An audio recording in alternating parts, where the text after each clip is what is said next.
New blend. It's not bad.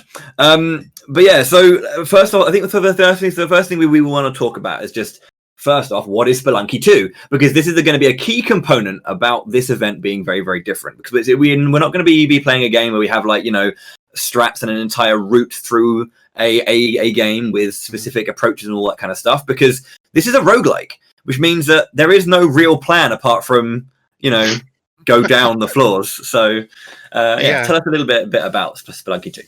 Sure. So yeah, roguelike. So the key element of that is every time the runners enter a stage, it's going to be randomly generated, and there's a procedure that generates the level that's going to help inform the runners what to do. But beyond that, they're going to be responding to what they see on the screen.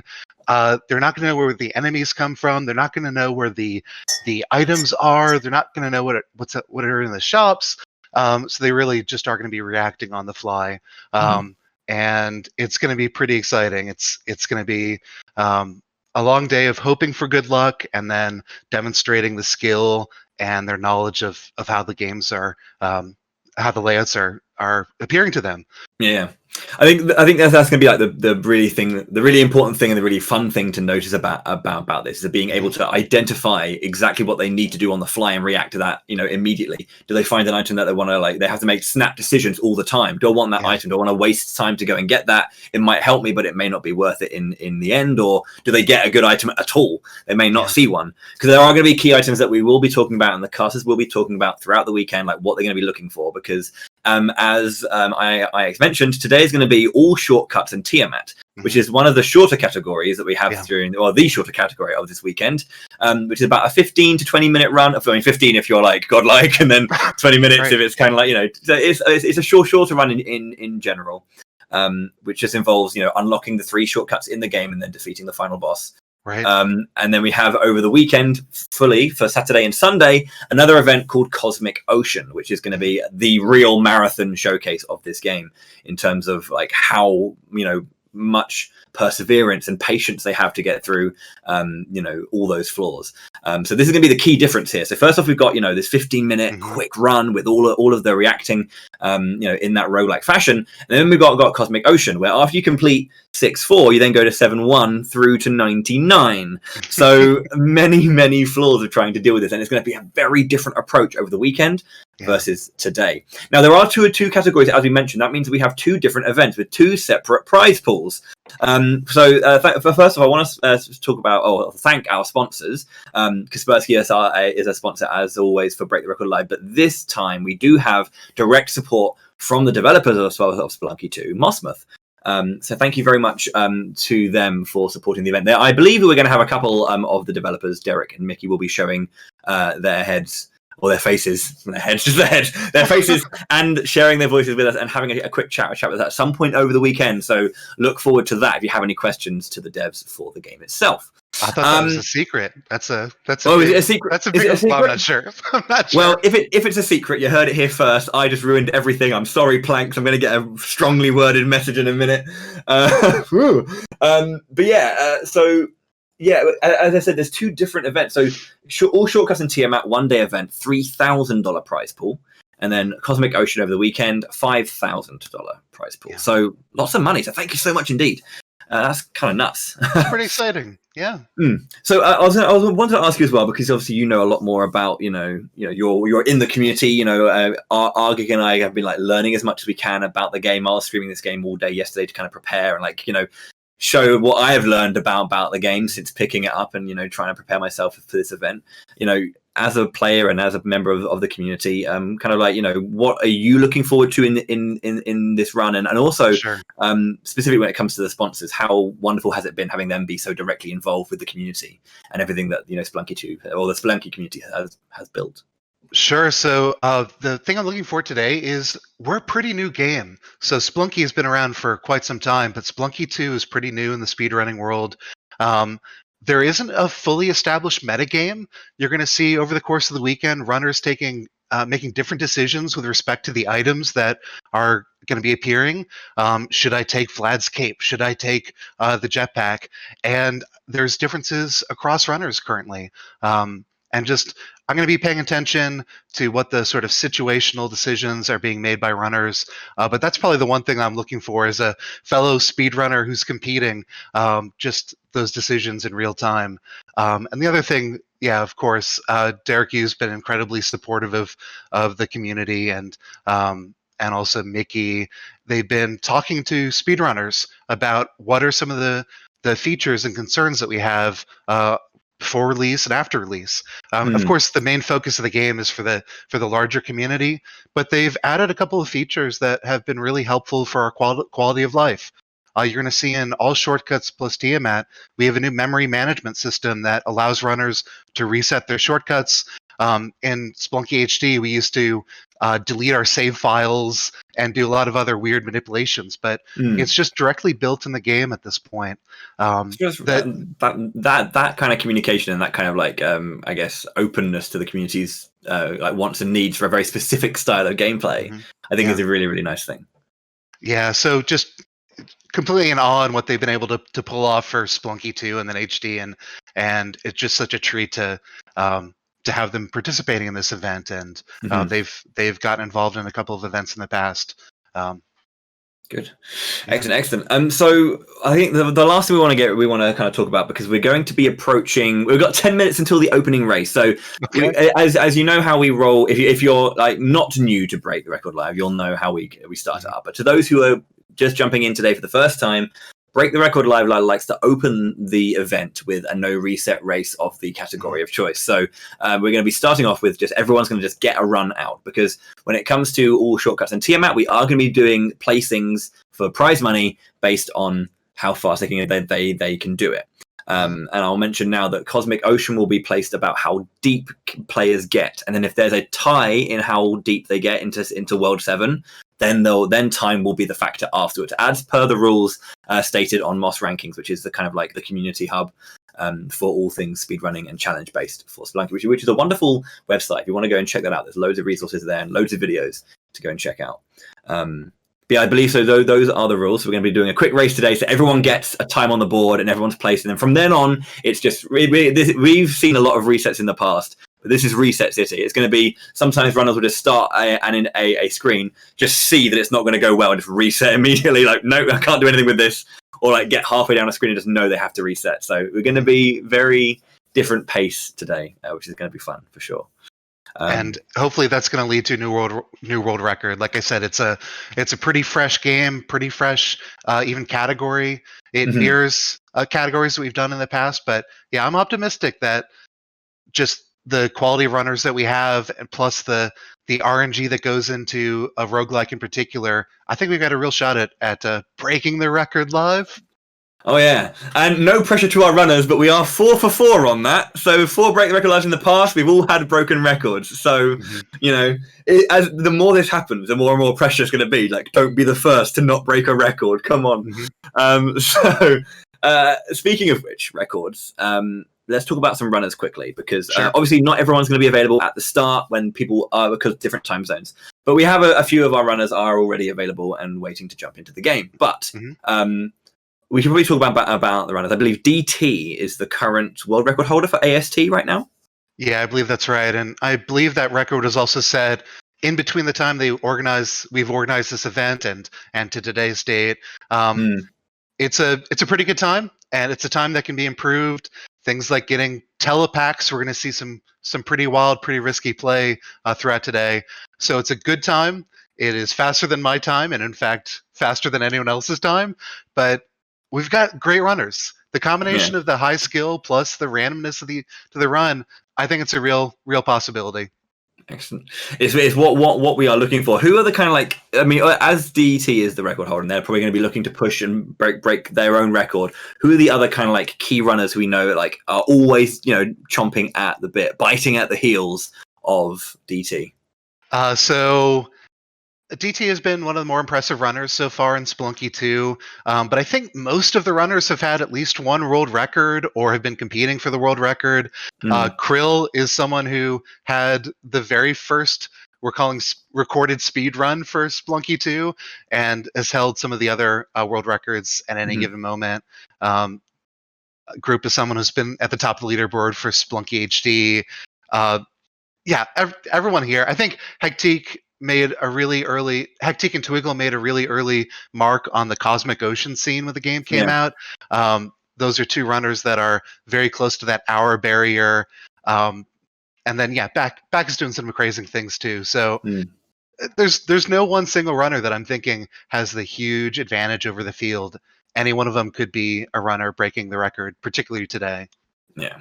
And I think what's going to be really, I think again, to kind of like harp on that point about, this is all about reactive speed running and kind of making on the fly decisions, is that a big part of roguelikes as a whole, when it comes to just completing them and beating them as a whole, is knowledge. And progress is the goal. Every time you go down into the dungeon, if you're playing for the first time and you just die, you'll learn something new. And you'll learn something new every single time. And it's like, at this point, I'm pretty sure runners are still learning little tiny things, or like at least kind of approaching situations that they may not have seen before, or kind of going, right, I don't know how to do this, but I'm going to try and use all my knowledge to try and beat it. So there's always going to be I think the battle of knowledge is basically going to be coming out, because you may have really, really good reactions in terms of like to mechanically beat the game, but is it about, do you have the right knowledge and the right decision making to do that? So I think that's going to be where it's really, really, really interesting to see what decisions are being made if we see similar or somewhat I guess same situations that are occurring for different runners at different points, which is unlikely to see, but the knowledge game is going to be very, very important. Yeah, we have a science channel in our Discord, and I peek in there every couple of days, and I'll see a new screenshot or a new video of a new strategy that I wasn't aware of. It's still really early on in the game, and I don't think any of the runners have held back any strategies or any techniques, but yeah.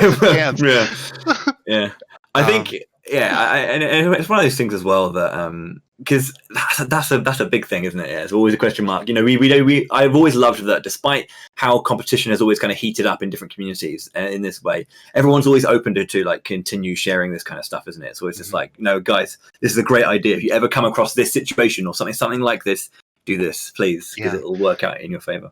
Yeah, we're really good at that initial sharing of knowledge. I'm talking about the potential for people having more knowledge in a new strat. I don't think that's going to be the case. We're a little bit worse at documenting long term the strategies to help bring in new speedrunners. And if we see things like that today, I'm going to be excited at the people who are going to be inspired to join and come in. But yeah. Just excited. 4 minutes left. Yeah, I was going to say, we've got a few more minutes until it's starting. So we're going to be jumping over to seeing our runners prepare in just a moment. So we have 7 runners are going to be on screen. We'll have 1 in focus and 6 will be in smaller focus. So you'll be able to see all the runners. If they are offline or AFK, you will see that as well. So this is what it currently looks like. We will have on the bottom you've got your event leaderboard as well, when we can we will be able to show you kind of the placings and their prize money as well. So a few minutes out, we're going to start with, it looks like Grump is going to be our focus for the beginning, and we do have back Hectique, DT, and Krill available. So we knew that potentially, we were aware that DT, Blue Cadet, and Twiggle may have been harder to get at the start, but it seems like we do have DT at least. Twiggle and Blue Cadet will come in a little bit later.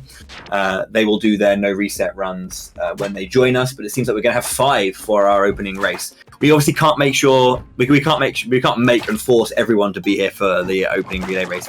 Everyone has lives, but yeah, it's gonna be fun.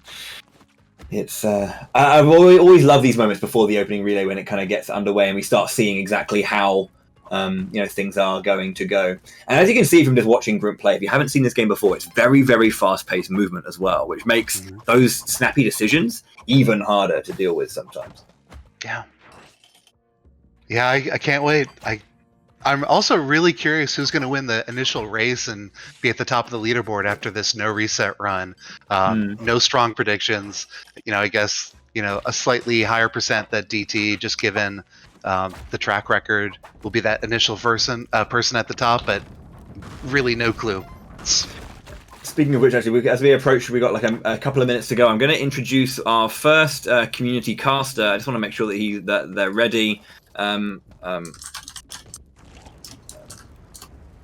I need to actually at him. Sorry, you're going to hear me typing because I forgot to actually message him earlier. But yeah, we're going to bring in our first community caster. His name is Tic Tac Foe. Some of you may know this name. Okay. So yeah, they're here. Welcome, Tic Tac Foe. How are you doing? Hello, I'm doing pretty great. Excited to be here. Yeah, thank you very much for joining us.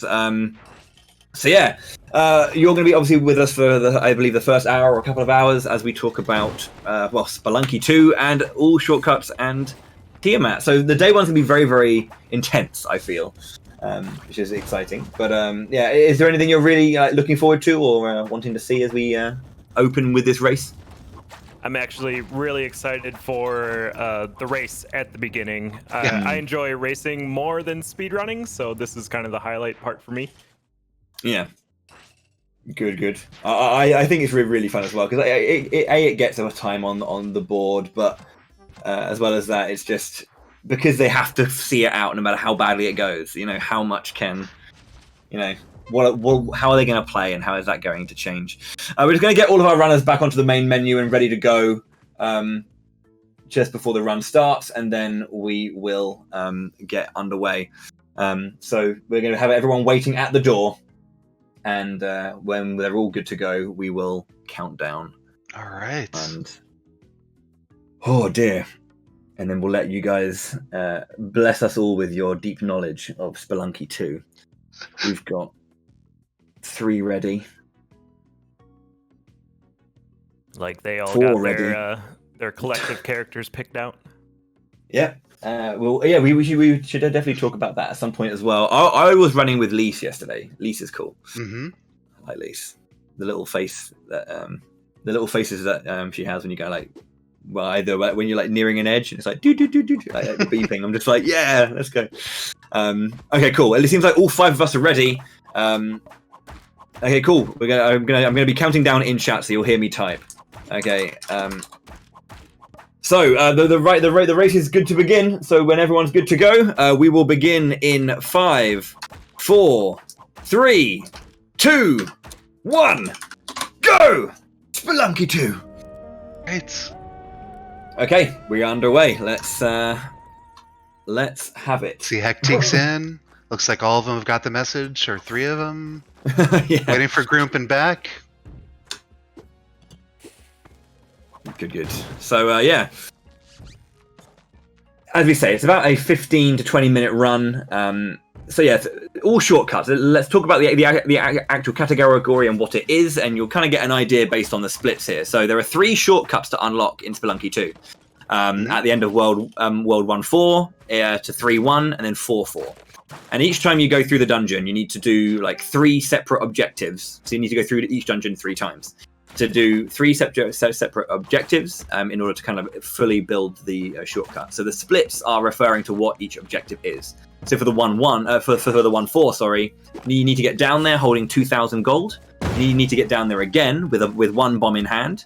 You then need to get down there with 10,000 gold. And after doing that 3 times, a shortcut to 1-4 will be unlocked. So that's the basic thing for each of the 3 shortcuts, and then defeat the final boss. Exactly. Yep. So still in the dwelling for just a couple of minutes here. And we've had a few deaths already. So some of the deaths are going to be intentional, but I think you're suggesting at least one unintentional death.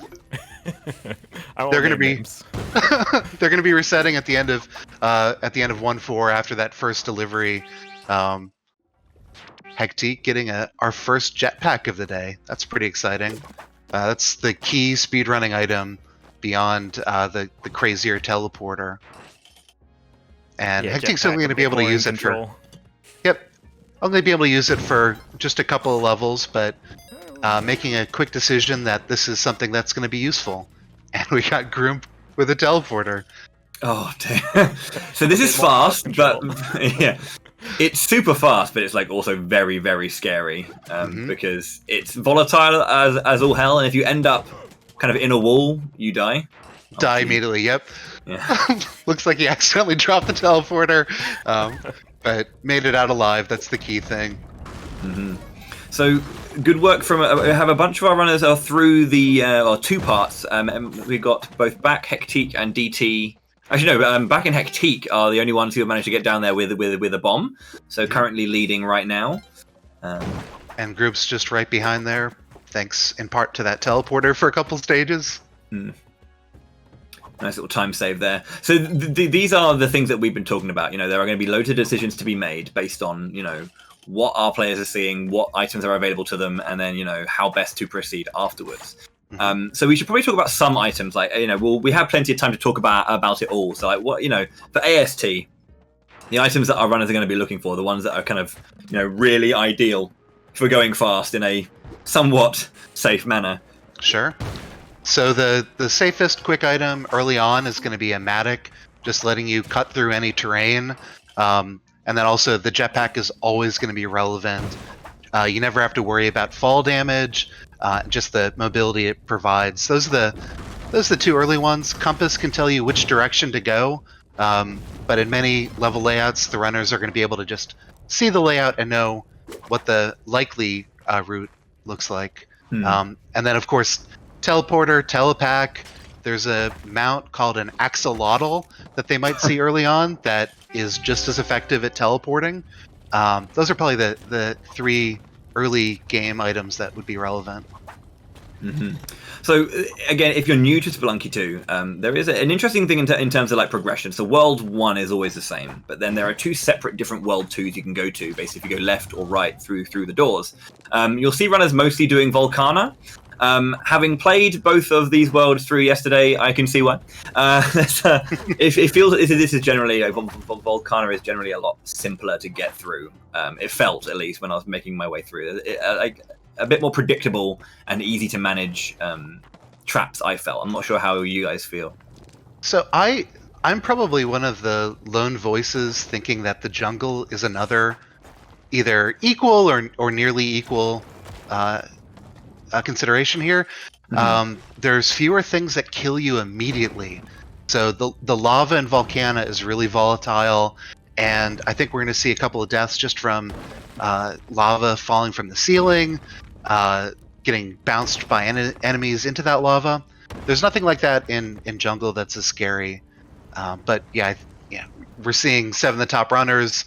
There might be one split where a few of them go to jungle, but you're right. We're going to be seeing more Volcana. Yeah. Bless. Yeah, and I think with the Volcana level layouts, the generation of the tile sets tend to lead towards more straight down generations, which will give you your faster runs. Good point to make. Yeah. So yeah, we've seen a few people get through to 3-1 and get past Olmec and, you know, access Tidal, then immediately cancel out. So Olmec is kind of like a little boss fight in this game, and that's sort of, so the World 3 is just that one fight against Olmec, and there's a pretty important item in there for later on in the weekend. But yeah, so Olmec you can kind of just deal with him by just letting him break down to the 2nd floor and then move on with it, basically. Right. So we should also say that Olmec used to be the main boss in Spelunky HD and the Spelunky Classic that preceded it. And so it was a real surprise for us to see Olmec on level 3 much earlier in the game. And Olmec's playing a very different role, more of a transitional boss than a final boss in this game.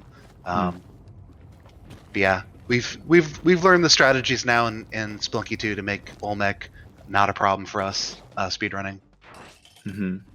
So the with the first one down, again it's a 2k 1 bomb 10k, then it's get down to 3-1 with a rope, and then the next one is to have a weapon, which, as you can see, Groomp right now has a crossbow in hand, and we'll access the 2nd bit, and then just gonna go for the bomb version here.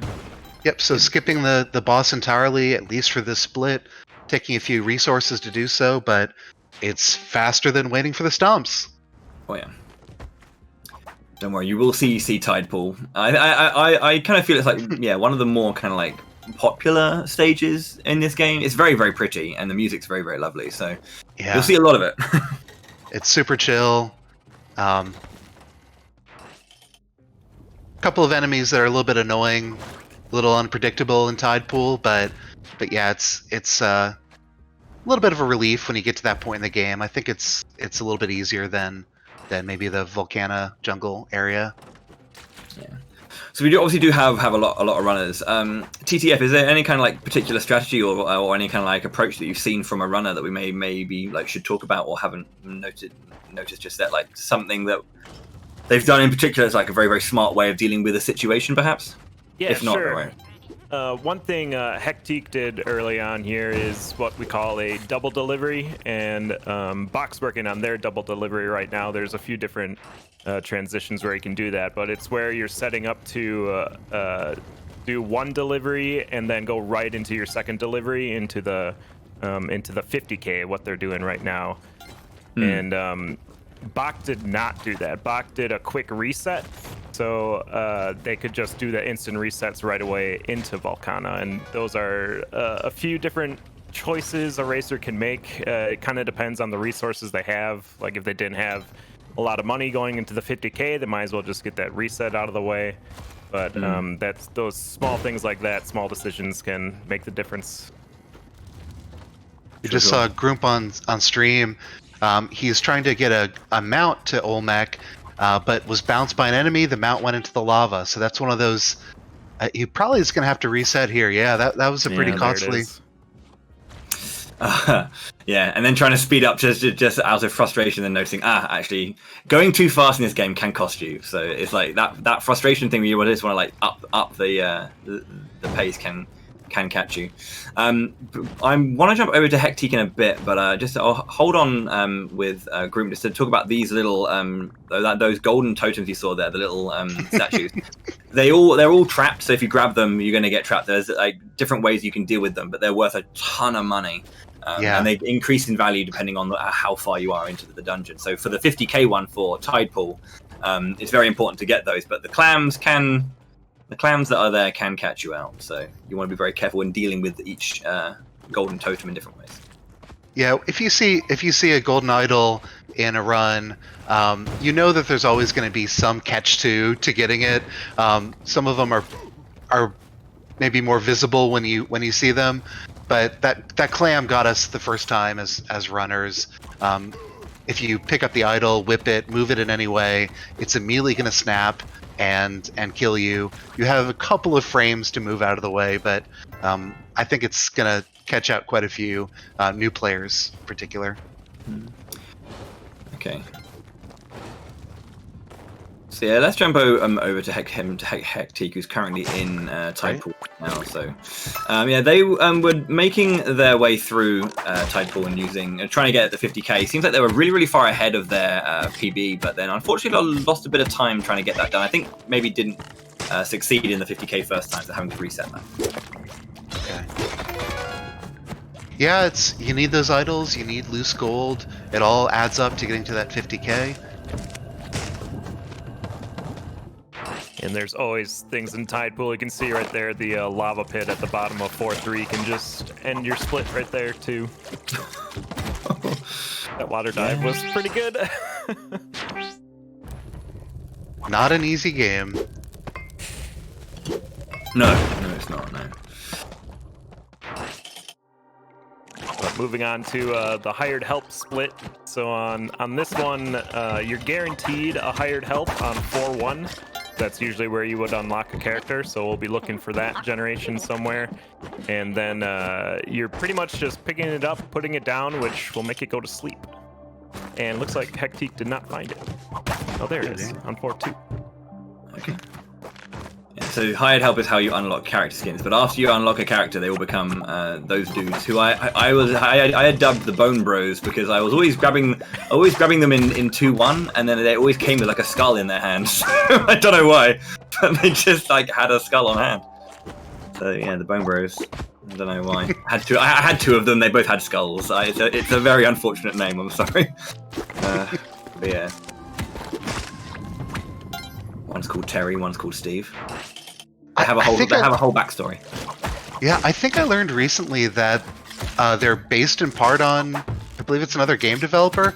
I could also be mistaking that for the shopkeeper, but yeah, there's apparently a real person behind that model. There's a real person for around a few characters, actually, isn't there? We'll probably talk about that when they show up. But big gold split. We got a. Did you say gold split? Yeah, it looks like Hectic currently with a gold on hired help there. Seems like it was. I'm not sure how intense that was, but. Okay. Let me just have a little moment to have a look. But yeah, it's seemingly like from plus 126 to plus 53, so saved about 33 seconds on the hired help split. So this is the longest split in the entire run, which is the key split. So there's a golden key in 1-2, I believe, and you've got to get that all the way down to 4-4. So you've got to run the entire way through the game. So it takes away your ability to whip, so that your main weapon when you don't have a shotgun or something of that nature.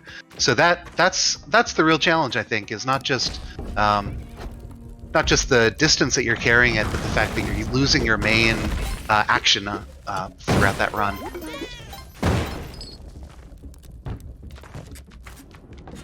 So you're seeing Hectic is going to set it down quite a few times, and then pick it back up, and then set it down, do the other actions, and then pick it back up. Yeah, it's a risk throwing it, because as you can see, throwing it over a lava pit, or it can get snap trapped, and then you got to start your key split all over. Yeah, it's a real momentum shift in a race setting. That was very risky. Try not to commentator curse. That's inevitable, I think. We're going to see that throughout the weekend for sure. Oh, okay, so spring shoes here. This increases your jump height by 50%, I believe, so like an extra tile height, which is very helpful. Yeah, I think we're going to see some runners picking it up or not picking up in Cosmic Ocean, so that decision. But for this sort of run, I think that extra height is going to be very helpful. Especially Hectic's out of ropes, so that's a no-brainer at this point. Yeah, and something they'll be looking for during this key split too is anything that can help them in the final Tiamat fight. So a box of bombs would be great, or any type of mobility with jetpack or something will be super helpful. Otherwise, they might be forced to reset just to get some resources back. Oh, jeez. Yeah. Yeah. Hectic at. Oh, go. I was going to say Hectic at 2 health, one bomb, nothing else. Probably will see a reset at the end of this key delivery, but we'll see if we get some more resources along the way. Such a nice room. That was just straight down. I never had that when I was going through Tide Pool. I had to work hard. It was nice and easy, that one. Oh, man. Bach with a jetpack over on Quillback for their key split. Oh, fantastic. Yeah, we haven't spent much time in the ice caves just yet, but that's going to be an area where that mobility is going to be very helpful. Hectic is being really aggressive with the key throws here. Almost lost it to one of those clamshells we talked about before, and this is tough exit there. There it is, and then another big green split. So in the green now after going behind a minute. So yeah, ice caves has been started. Looking like Hectic is the furthest in. So this drop right here that Hectic is doing is something we learned pretty early on in the game, but it's a reliable fall that skips a bunch of the ice cave level. Not an intentional inclusion into the game, but something that we learned pretty quickly. A very happy accident, that one. Yep. So this is the final zone, Neo Babylon. It's pretty chaotic. Stimulation overload. Everything explodes in here. There are traps that aren't visible until you get close to them. There's lava, our favorite trap. I am really interested to see what Hectic does on 6-3. We might be using this landmine to get a shotgun, but then Hectic's still gonna have to find a way to get up to the boss to use that shotgun. Bubbles should work. Gotta get past this this hired help here. It looks like it's gone already. Nice. But yeah, Hectic is entering the main boss for the All Shortcuts plus Tiamat. This is Tiamat. Alright, yeah, no concern here. One bomb left to give a clean shot to Tiamat. Ooh. Nice drop. Usually we have a rope here that will make this a little bit more reliable, but it's it's a fight. Bubble RNG. Jeez. That UFO's the worst possible spawn there. Yeah. But now Hectic on no resources, just 2 HP. Another UFO for good measure. There we go. And through the door. Yeah. Very nice. Okay. Our first completed run of the weekend, 18-17 from Hectic. Yeah. Lost out on a PB just about from that final fight, but good first run. Our first time on the board, looking at first place, $1,000. It's looking pretty good. Just keep it up. Yeah, GG. Oh man, yeah, very good. Like looking at it's interesting to see. Hectic's PB, one of the higher PBs that we have here, but the first to finish, and everyone else kind of like still dealing with the key split. So. This is what we were talking about as well. Like, no runner can really be discounted from being able to win this because, we'd obviously love to see a new record if possible, but, it's all about the run that is achieved on the day. So whatever the best run is that a runner does is all that matters. And so far, Hectic is having that in spades. A wonderful ending. I would say Hectic has been focusing on other categories than AST, so it's not a surprise to me at all that that would be the first completion for this race portion. And definitely is going to be very competitive throughout today's races as well. Or Hectic's moving into the PB grind section. Okay, so speaking of which, we want to watch the others finish up their races. So let's jump in to see someone else. Any takers for you, TTF? Back's about to be there. Okay, let's go for Back then. He's entering 6-1, I think. Rocking that jetpack all the way there through the key split.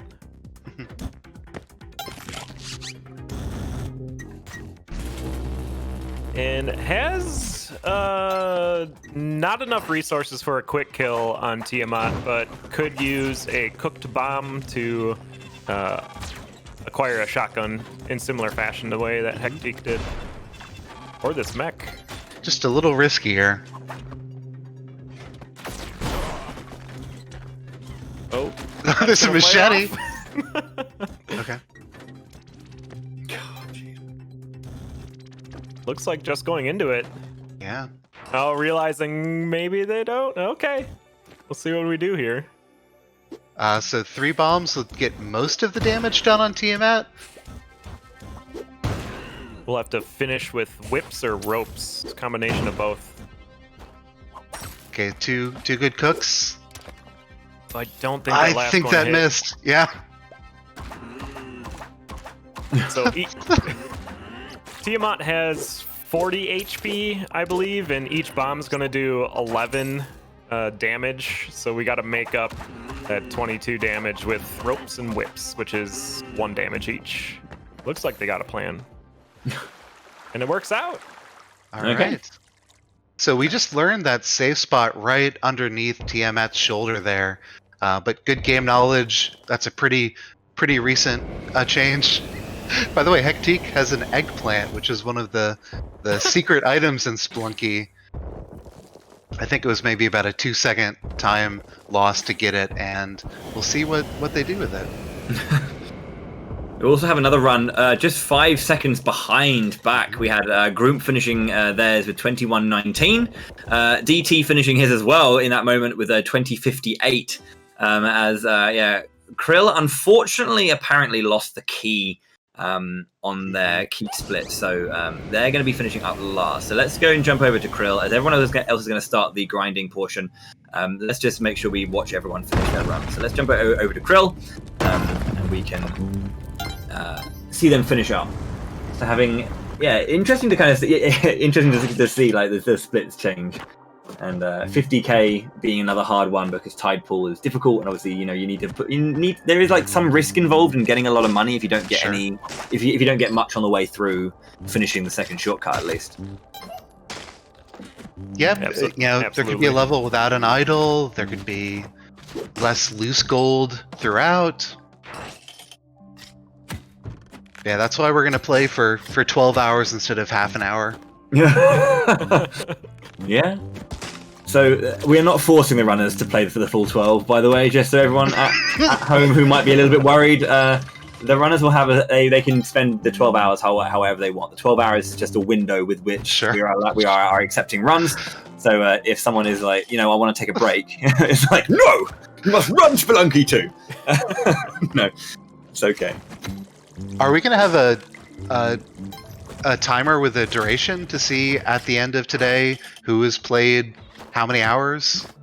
That is an interesting thing. I'm wondering if we normally have that as a stat, or if I'm just forgetting things. Mm-hmm. I want to know who the Iron Man is at the end of the day. I feel like we do. Yeah, I don't think we've ever had raw numbers for that in the past. I think we've just been kind of like keenly aware of it. But that would be a good thing, yes. All right, I've got a stopwatch going. For every single runner, 7 stopwatches. Just oh man. There is a total playtime, but like that's from their personal splits. So it says 9 hours here, and I'm like, we are 25 minutes into this.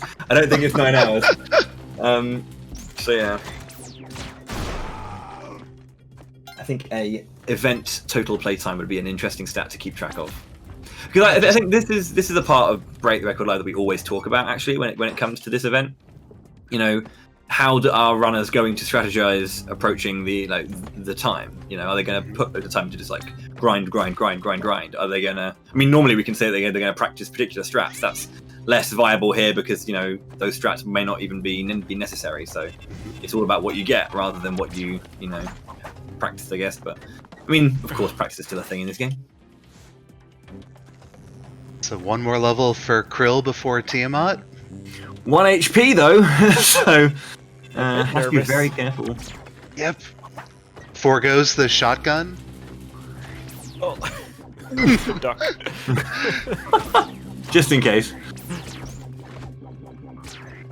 Oh, oh my lord. This is... There's been so many laser traps in this Neo Babylon for Krill. But dodging that last one there. Okay. They're through. Right then, Tiamat's lair. Alright, it's the 3 bombs. We really need to hit all 3 of these here. Okay. Oh, that was...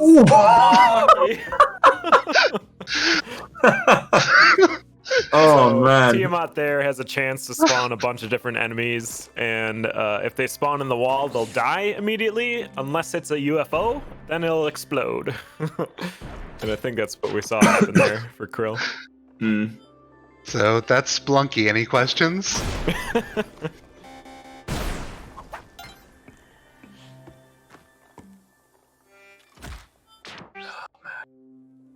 So here's that. Oh, So is that just missed the ledge grab there on that ice cave skip.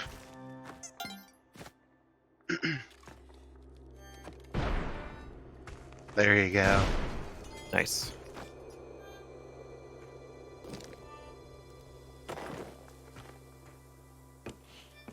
And this time looks like they're bringing the mine along to get the shotgun. So Ice Caves, it seems like, isn't as random as others then, because it's similar to 3-1 in terms of it's like a set room, but like, is it always the same layout the entire time, or? So that middle area that they drop from is going to be consistent every time. The rest of the level generation is random, but there's a key back area that's an important part of the story that is always going to be there. Mm-hmm. Fair enough. Looking around, we got Group about 18 seconds ahead of his PB right now. Hectic had hers 20 seconds ahead. No, sorry, 20 seconds behind, but got a 30 second gold. So there we go.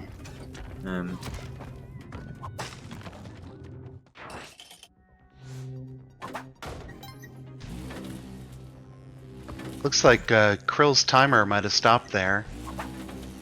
We'll try to pay attention to that as the event goes on.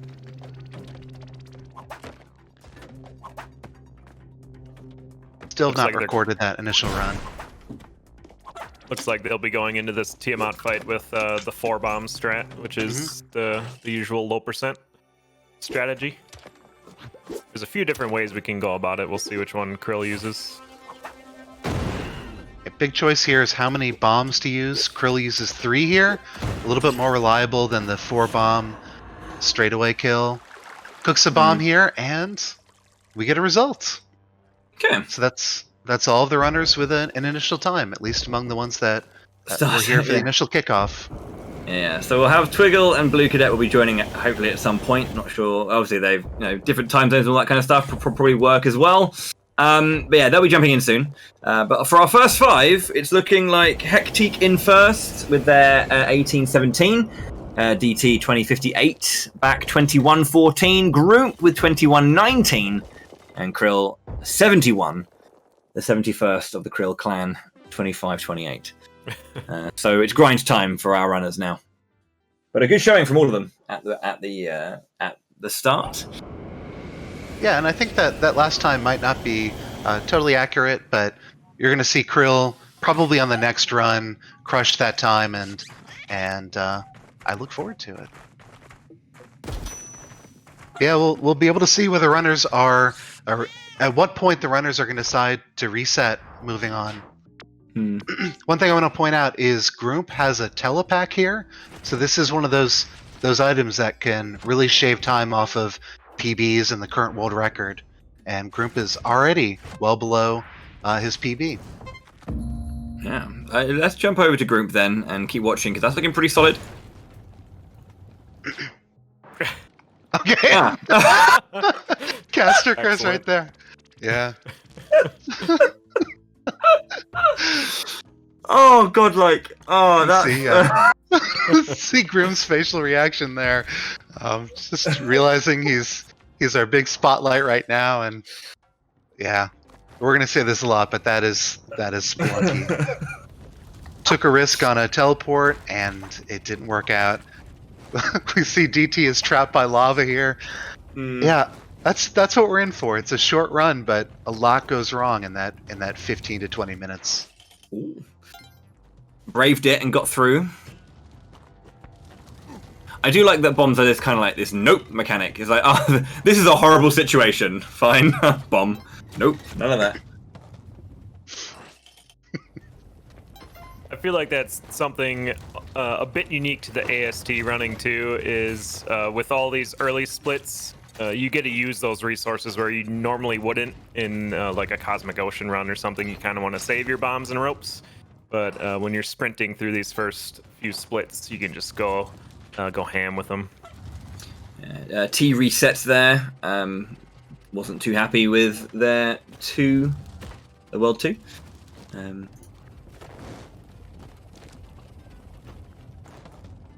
Yeah. Grump is still going for it, even though there was an unfortunate death right when we queued in on him. Still feels like he can reduce the PB in the context of this event. Still on pace to go under 20 minutes.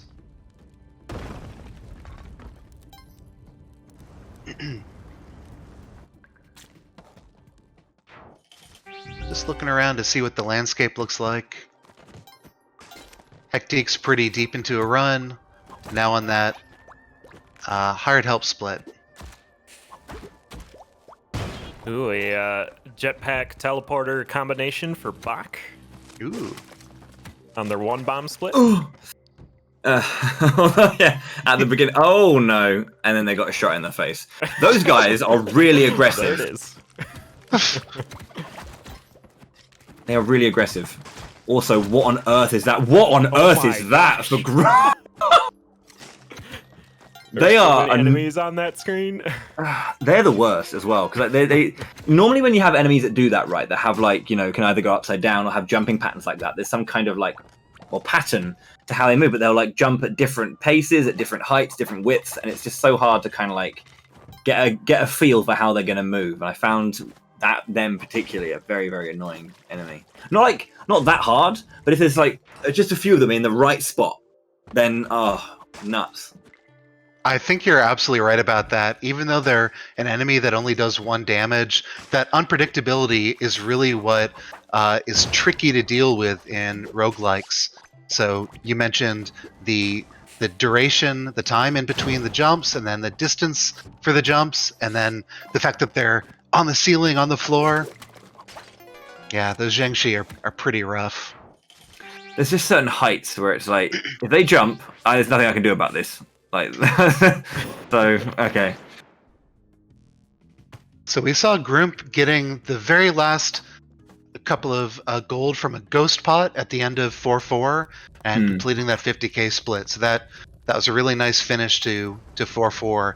He'd taken just enough risk, and it paid off with a pretty good split time there. Yeah. Looking back over to Hectique as well, he's looking at 129 behind. Another gold split coming out for them as well, but so like pushing through regardless of these. Back onto the key split. So doing another no reset here. So whether or not he was aware that he can like reset or not, I don't actually know. We have had this, but like one of the runners was doing no resets for like an hour. Like, what are you doing? Like, come, stop it! You can stop resetting, or you can start resetting rather. Yeah, I think a couple of them really want to be at the top of the leaderboard just to be there early on. But yeah, we're seeing big differences between runners on, is it one thing that goes wrong that can cause them to reset, or is it a sequence of events? Pardon, sorry? For those really fast times, you want that perfect run. And if you take an early damage or death, you might as well just restart. Is the attitude sometimes. Yeah. Reset for group. Let's we'll let them get underway. Let's jump back in to see another runner there. We haven't had too much of DT, and they are the current record holder. So let's have a look at DT, I guess, and then see how they deal with World 2 as they're currently on their 1 rope split. And then take it from there. DT running my personal favorite character, AU. The Golden Monk. Were you a Golden Monk in HD? I think you played a rabbit character. I did play a custom rabbit character, but before that I was a Colin main, if you will. Okay.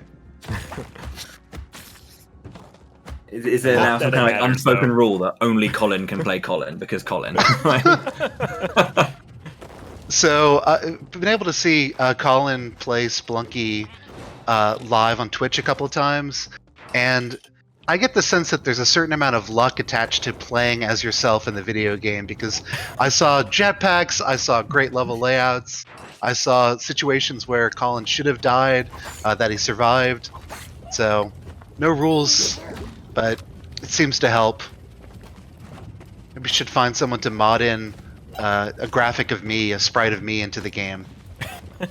Yeah. Easy way to WR. Let's go. Exactly. Dear Derek.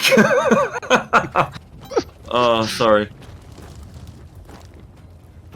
Well, what you saw there from DT is during this weapon split, all the racers are going to be acquiring their weapon from Tun, who is guaranteed somewhere in the levels in Volcana. She'll always have a crossbow, and it's an easy steal just with a rope right on her, and you can just run away.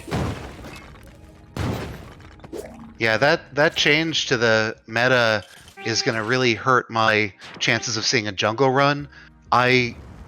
Before we started getting the crossbow from Tun, I used to like going into the jungle for a boomerang, another weapon that can satisfy the weapon requirement.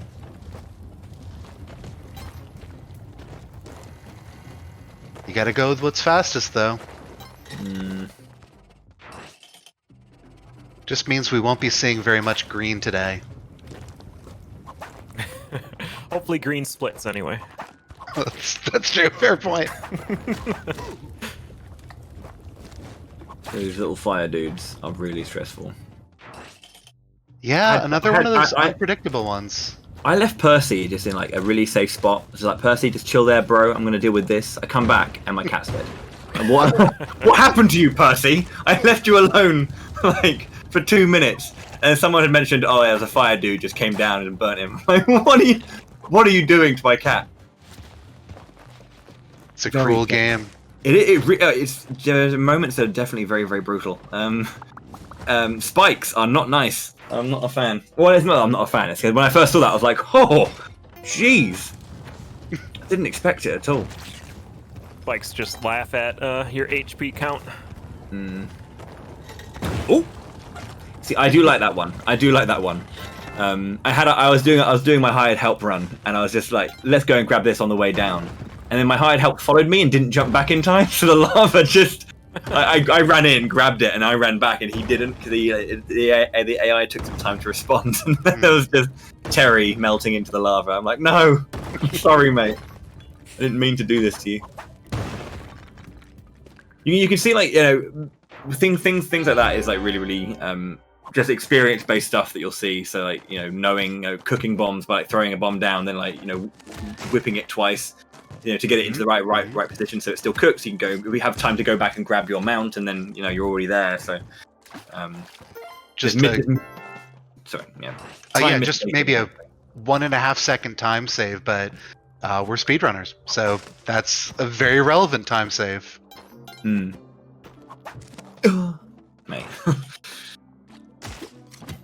50k. Jebediah got body. I don't know what his name is. I assume he's a leprechaun, but I just called him. I just saw him and called him Jebediah. So that's what I'm calling him now. That's actually a good question. I don't know that lore. I don't know the name. So the lucky clover, I believe, keeps you. It prevents the ghost from showing up as quickly. I believe on a floor. That's right. Yeah. There's also a pot of gold that is hidden somewhere in the level, and having that clover will help you find it. Oh, okay, right. So possibly relevant for that 50k split, but we'll see. It's one of these things where the runners won't go out of their way to find it, but if it just happens to appear in their path, they might take advantage of it. I believe there's usually about 10k in one of those pot of golds.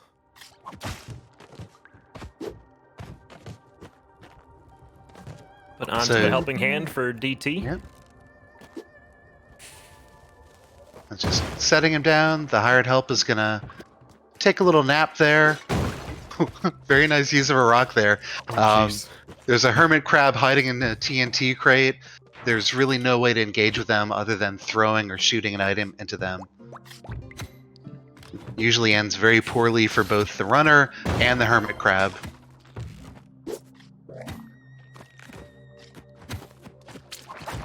Oh, these octopuses. Yep. Octopode. They are stressful. Yep, very happy to see the hired help still alive. Occasionally, you talked about Percy dying off screen. We can always have the hired help die, and that's gonna make you restart that split as well. Are there unique names for each of the pets, or is this the pet in general, Percy, regardless of whether or not it's a gerbil, a dog, or a cat? Or is it that the cat's called Percy, and then... This is good lore. Do you have that answer? It's not important at all, but like, The hamster's called Poochie. And the dog's name escapes me, but I just call it Doggo, so there we go.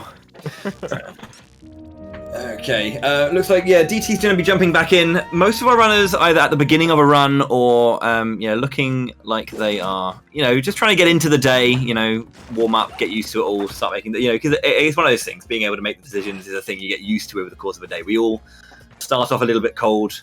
In a game like this, turning on the game and getting the run is a little bit less likely than it is for other games, I feel. Just because of the sheer nature of it. But it could be. You never know. That said, though, we are coming up to the 45-minute mark. So we're going to be taking a very, very quick break. Oh, wow. Sorry, dog. Carly has been sated. Their need for blood has been sated. We're going to take a very, very quick break. We'll be about 3 minutes. When we return, there'll be more Spelunky 2 action and more All Shortcuts and Tiamat to go. So don't go anywhere. And we'll be back after these few messages. Cheers.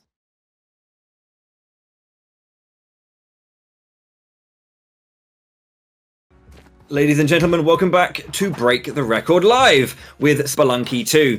We're on day 1. We are currently running the All Shortcuts and Tiamat category, the short category that's only for today and part of 2 events for our latest in the Break the Record Live series. Thank you very much to our two main sponsors for the event. First off, Kaspersky, as always, but for Spelunky 2, Mossranking, who are directly involved and directly supporting the event. Thank you so much indeed to them for supporting us. The event today, as I said, is All Shortcuts and Tiamat with a $3,000 prize pool. Along the bottom of the screen, you'll see our current standings, as we have 5 active runners right now. The final 2 will be along shortly. The fastest run that our runners do over the course of the day will be what's most important to taking home that money. And currently, Hectique with the opening relay race managed to get an 18:17, and they're currently in the lead, and will be taking home $1,000 if that is the way it stands at the end of the day. I'm joined by IX and Tic Tac Foe, and yeah, guys, welcome back. How are you guys doing? Yeah, thanks so much. Just blown away with what we saw on that first run at the start of the day, and I can't wait to see how they improve their times. I should note that I think we've been identified a glitch with Hectique's time, so that is not the correct current standings. We still have, I think I have that right. There's a glitch where if the runner dies on Tiamat, the time isn't properly recorded for the auto splitter.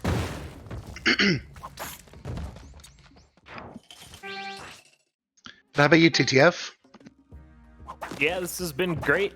I've been enjoying watching these racers go fast. Speedrunners, that is. All right, so we're paying attention to DT right now, starting another run. Actually got a gold split on that first split, and those golds are being compared against the world record right now. So definitely a very fast couple of levels to start it off here. Yeah, DT, the current holder of the AST world record, you can see it on his win split at 14:52, is very fast. Yeah. No one else under the 15-minute mark. Other things to pay attention to, we've got Grump on the key split with a jetpack. So Grump almost certainly, if things go, I shouldn't cast or curse, looking to cut the PB on this race setting, on this event, PB at least. Just a couple more levels dealing with the key and then moving on to Tiamat. As I was watching a lot of these racers practice for this event, it seemed to be the consensus that they're aiming for sub-18s, and then anything below that's going to be a great run. So that's their mark early on in the day, and then they're going to be grinding for world records and their own personal bests. Ubak with a telepack early on their first split. But they didn't have 2,000 gold, so they can't deliver. Oh no! Oh no! Yep. Yeah, teleporting through the level, you're not going to be running through the just scattered gold that's usually enough for the 2K split. So, at a speedrunning event, we've gone too fast, unfortunately. It's hopefully the only time we're going to be saying that all day. But yeah, I'm excited about the telepack. That's one of the ways that the runners might end up getting a world record today, particularly on the key split. It's an even faster item than a jetpack. They can cruise through the level and teleport through the level while still carrying that key, and that's the big difference. That you can't use the standard teleporter while also holding the gold key. Yeah, and with that telepack, you have a quick kill on Tiamat. You can just teleport right into her face, and she's done. Something like a 3 or a 4 second fight if you're in Tiamat with a teleporter. Yeah, great point there. we've seen runners take upwards of 30 seconds in runs that have completed. So that's another way we're just going to get a potential time save. Can we just talk about the fact that Hectic had a teleporter go all the way down to the bottom, and it's just there was a shopkeeper with a shotgun just waiting, so just landed and that immediately ended the run. Oh, I love it. It's so volatile. I did try the teleporter like a little bit, but then I was jumping around with an axolotl in Tidepool. Oh yeah. And I accidentally pressed jump one too many times and teleported onto a clam and straight gone. I was like, no. Can we so focus on Krill here? They're about to make a pretty good PB, it looks like. Sure. Sure, I'm just gonna switch over right there. They're on 6-3, under 17 minutes. Jetpack 3 bombs. So does not stop to get the shotgun, and they're gonna have to fight Tiamat with 3 bombs. That's most of the damage. Those hit. Couple whips, and we're gonna get a big PB here.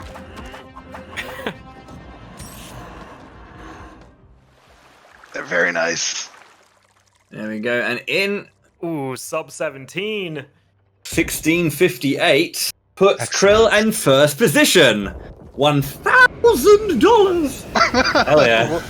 Well done, Krill. That's a really good time. Just less than an hour into running. That's a really good result. Yeah, really strong. Looks like they had the jetpack all the way through the key split into Tiamat. That's super good. Yeah, again, probably the second fastest, second best item you can get on that key split is that jetpack, and yeah, just a great mark. That's gonna be tough to run against over the course of the day. We saw the gold split on the golden key run, very appropriate, but that's gonna be a tough split to run against.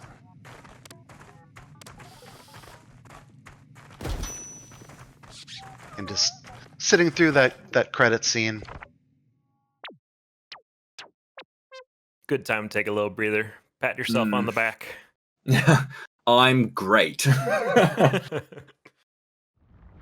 Okay, so looking around, we haven't seen too much of Back today, and I feel like we should probably check in with them. Looking pretty good, +4 after finishing the 1-4 shortcut completely. So they're going to be jumping into World 2. Look at them.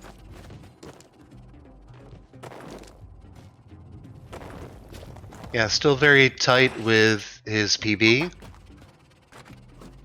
Just a couple seconds behind, and still quite a lot of the run to go.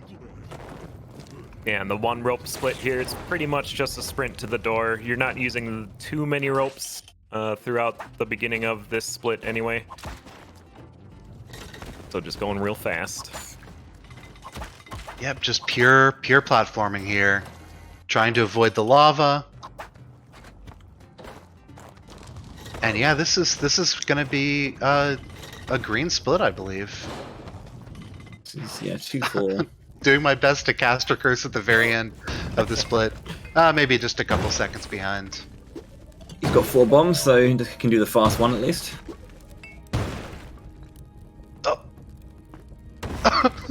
Oh. So missed that last bomb. Yeah. So that's going to be the difference between just a slight green split and just a pretty tough red split here. But not too bad. Styling on Olmec there, grabbing the head after each jump. Yeah, so that's like a half-second time save. Riding Olmec down faster than gravity. Oh, it is? Okay. Yeah, it's just a very small... It might not even be half a second. Yeah, good point. I noticed is that, yeah, because you're like one extra tile down, and you wouldn't take damage from the fall. And you are on the ground for a long time, and you take full damage. Ouch.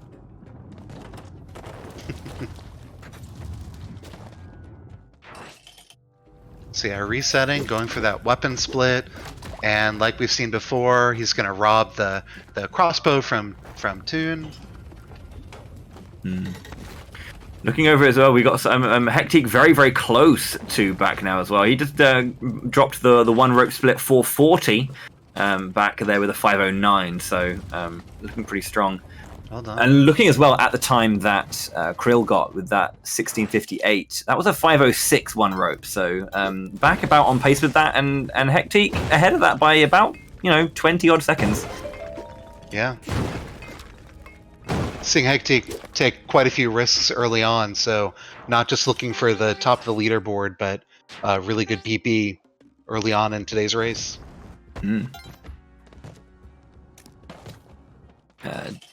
DT jumping in once again. Starting brand new. Group currently ahead of their PB. 7.8 seconds. Looking kind of nice. Really nice to see. And by the way, we've seen Back get green time, so made up a lot of time on that weapon split. Starting to collect gold on the mount split, which means he's thinking about continuing on to the 50k gold split without resetting. Another good time save, and it makes it easier, in fact, to collect gold on 2 splits instead of a single level. Saltbach, pause and look at the teleporter there for a few frames, but decided to leave it. By the end of the day, there's going to be no hesitation. That's going to be a go. That's my prediction. So there's a few things you can do with mounts in Volcana. There's 2 of them you'll find regularly: the turkey and the rock dog. The rock dog's pretty good for Volcana because they're immune to fire when you're riding it, and that deals with all the fire traps. But the turkey will turn into a dinner if you go through fire with that. So you get a free health at least. Yep, you get 1 health for that. And that? while you're riding the mounts, you can't ledge grab. So you see that box carrying the mount here as ledge grabbing feels more readily normal to a lot of the runners. So you can see that Buck has already achieved the 50k requirement, so just needs to get through Tide Pool. Had a bit of an unfortunate 2-3 though. When he was trying to make his way down with his mount, was it a 2-4? I think it was a 2-4. On the right hand side, it was just like massive block off, so I had to climb all the way back up and over to the left hand side. So unfortunate decision there. Just how can you really tell sometimes? But yeah, so that was a time loss. But then if we look at Back's gold, he's already at above 50k, so he's just purely platforming, trying to get to the exit for that 50k delivery. So gonna, at least compared to the PB, make a ton of progress here. Yeah, it definitely helps, like just ticking off a particular part of your journey down. Oh, look at that again, stunning. That's 3-3 already. Yeah. So not stopping for any idols. Not worrying about looking for loose gold to tick that up. Juggle. Yeah, can bomb through the levels if we need to. These door stops here, a lot of times we'll see racers bomb through those because you don't want to wait for the door to open.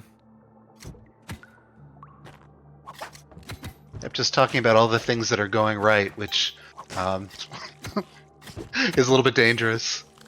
Yeah. But yeah, here's what TTF is talking about: bombing through here instead of waiting for the trap, and that's a really good split for Back there. You'd have a look at Back's actual potential time save here. Let's have a look. So I've got like 17 seconds here on hired hand, so and then 2 golds to end it. So he's got to play pretty hard. The majority of his time saves on the mount split, so unfortunately not saving time there was a bit of an unfortunate thing in terms of looking for an overall, like a true PB. Sure. Event PB obviously still very much on the cards. But yeah, big time. The big time saves are kind of like in the early part of the game. Like pretty much all of World 1 and World 2 are kind of where he's going to be getting his main time save against his PB. Many seconds there to be had. Great. See a hired hand split for back here. Just put that hired hand to sleep at the top of the level, and then hoping the hired hand is still alive, still in good shape. You see at the start of the level where the hired hand was already excited. He wanted to throw a pot. He wanted to engage with an enemy, and that can lead to a very quick death for the hired hand. Very happy to see that that didn't happen there. Oh god. So, yeah. Yeah, just interacting with the AI, and you see once again the hired hand is running off at the start of the level. But he's taking a little bit of a nap here. We'll have a couple seconds for back to exit safely. I do like how active the AI for the hired hand is, but it can definitely get itself caught out a little bit. But I feel it's generally quite good at dealing with situations for the most part. For sure. Yeah, it was also a major improvement from the hired help in Spelunky HD, where not nearly sophisticated. Oh, by the way, if anyone was catching Hectic's stream, the hired help jumped on one of those moving ceiling traps and got crushed. So, nice example of things that can go wrong. It's a danger that the hired help isn't designed to be wary of. Usually pretty smart, but not in that case. But there's always more help to be had. Okay, so yeah. Hectic over there, down to 4-2 with hired help available. Don't you dare jump into the spike, mate! Your reliability, Steve. Or Terry, whichever one you are. Yeah, so it's our second fatality for a hired help on this run by Hectic. Mm-hmm. Yeah, it's Golden interesting. key! With Hectic, they tend to carry their helping hand through the level, where a lot of the other racers I've seen have just been putting it to sleep. But now that I say that, Hectic has switched up to just putting it to sleep. The early game from 1 Krill 71 is minus 23 over their actual PB at the beginning. Was anyone seeing if there was either Maddox or teleporters that helped that out? That's really fast. Yeah, 307 10k. That's World 1 done in 307 is pretty clean. And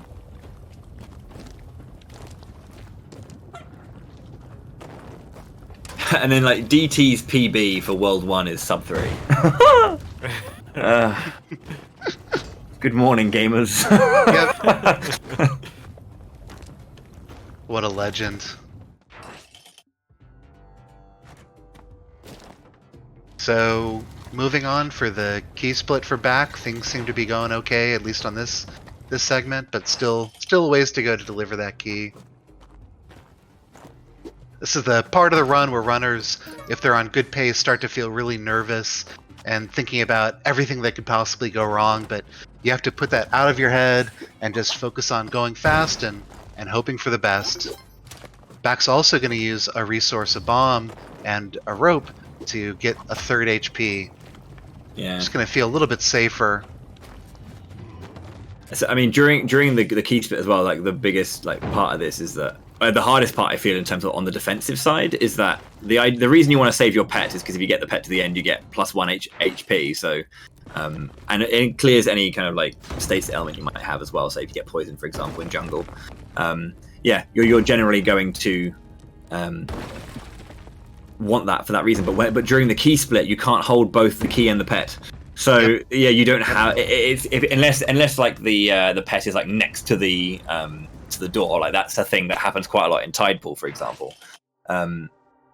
Unless that happens, you're not going to have an easy way of getting a health if you need one.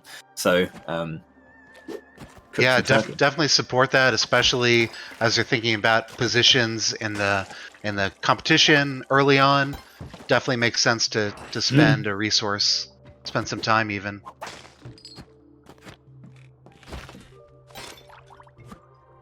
Couple more Tidepool stages for back here, but still in a very good pace here.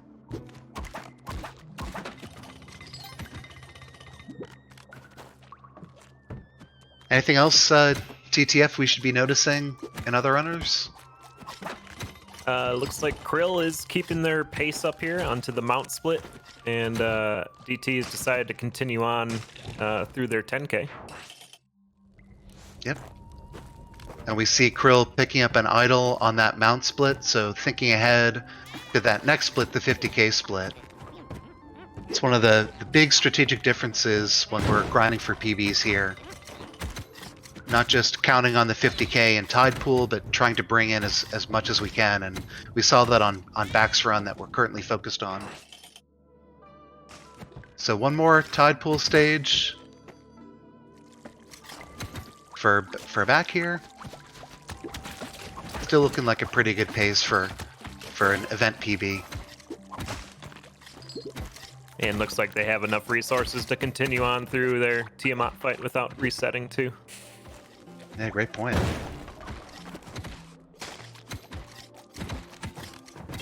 Just looking for any edge. Any couple of time saves are always welcome here. By the way, we do have a gold split for Hectique here. Looks like a teleporter on the double delivery. One of these big opportunities to save some time. I also anticipate if Hectique survives that we might get another gold split on this rope split. So really setting himself off for a good run here.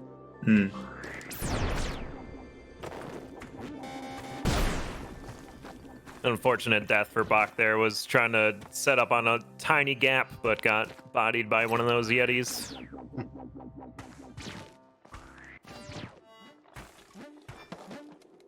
Yep, so I've just lost Hectiques real quick. How's that going? Looking pretty good. A minus 26, minus 53 after the one rope split. Yep. Damn. Yeah, excellent delivery there. Yeah, teleporter's the item. Early game. That's gonna be one of those major time saves that can get us towards a world record today.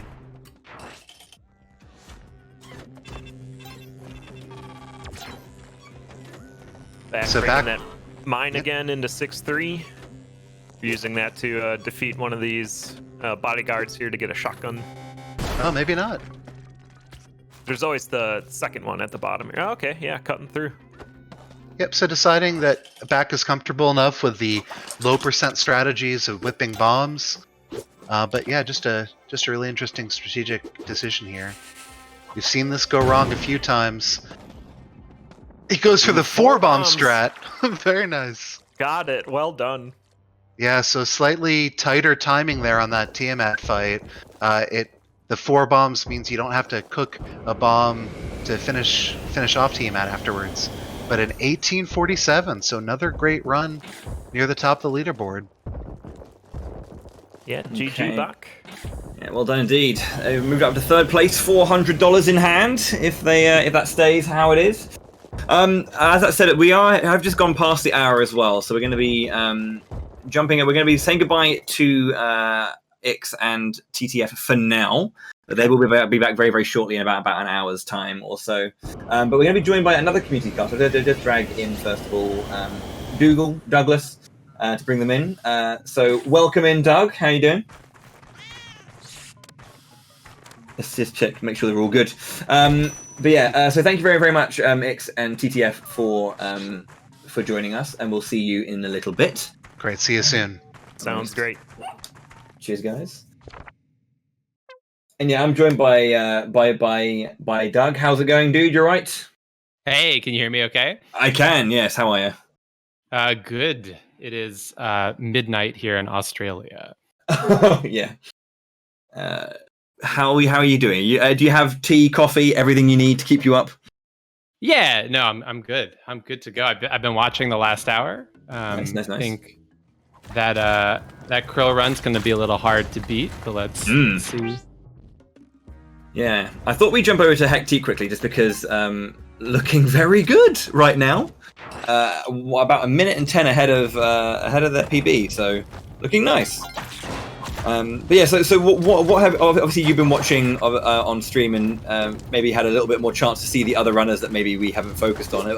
Has there been anything that's really like stood out to you right now in terms of really impressive from any of our runners, or a runner that you're looking forward to seeing some great things from? Nothing in particular.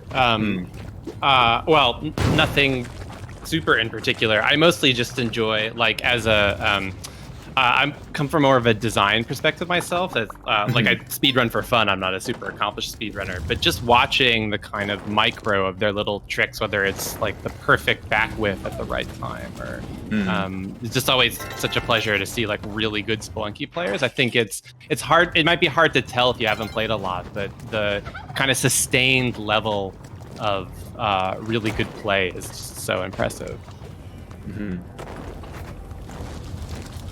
It's kind of interesting to see how it all changes as well. You know, like those decisions being made on the fly are kind of like a really, really big part of this. And kind of the decision, as you say, like, you know, the whip timing is a really interesting thing as well that I've noticed, because it's a terrible hitbox.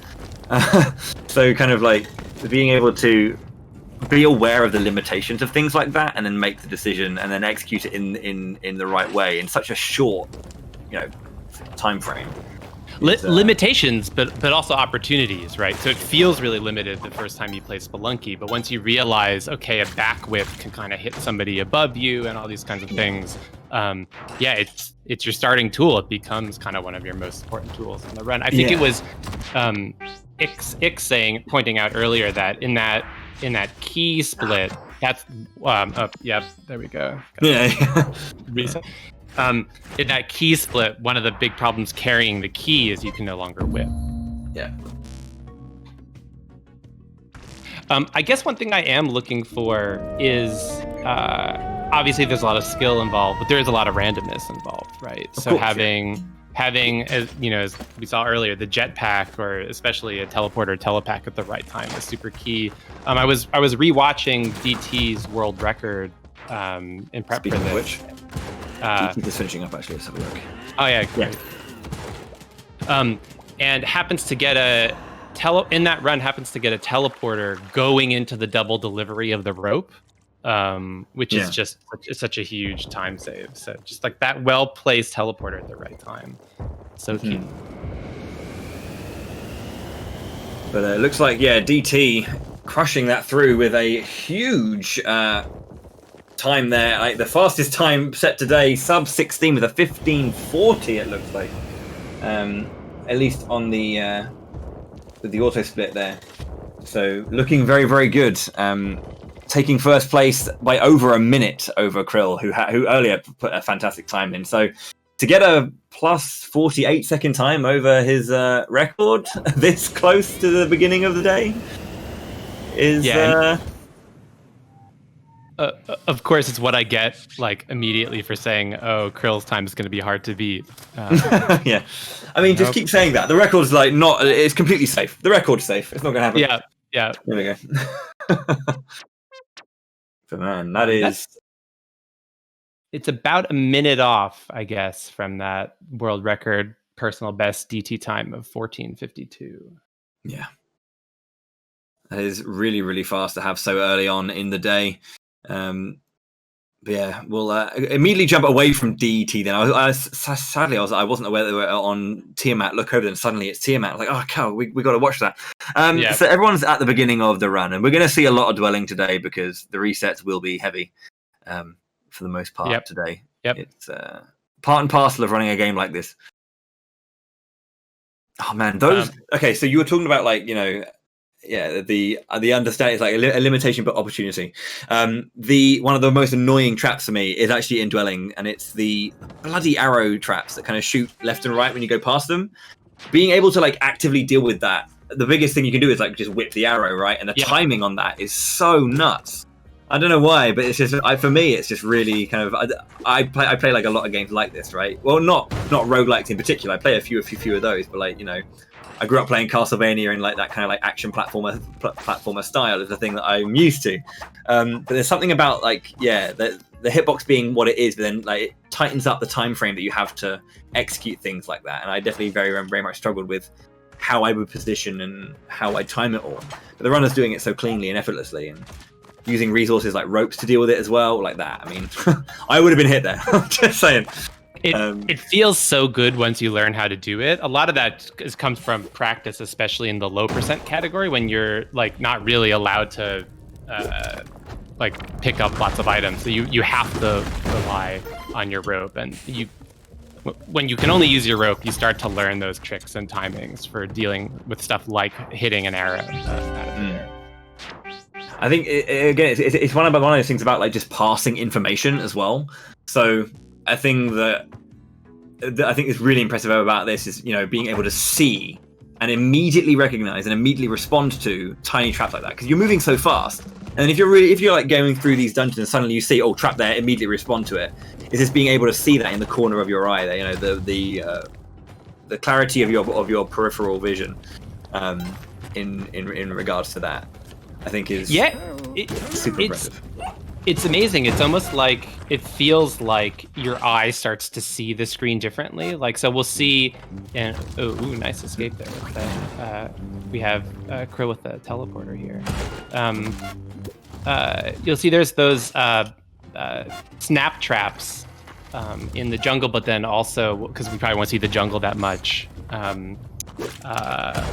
later on some of the other levels, and you can really, if you don't know how to look for it, you can really miss it behind coral or another plant. But once you've played this game enough, your eye and your peripheral vision always sees it. So it's just about putting in those hundreds and hundreds of hours so that your eyes can kind of physically see these traps. Yeah. Pretty nice stuff. Using the teleporter to get down there nice and quick. Saves a little bit more time. 28.4 ahead right now for Krill.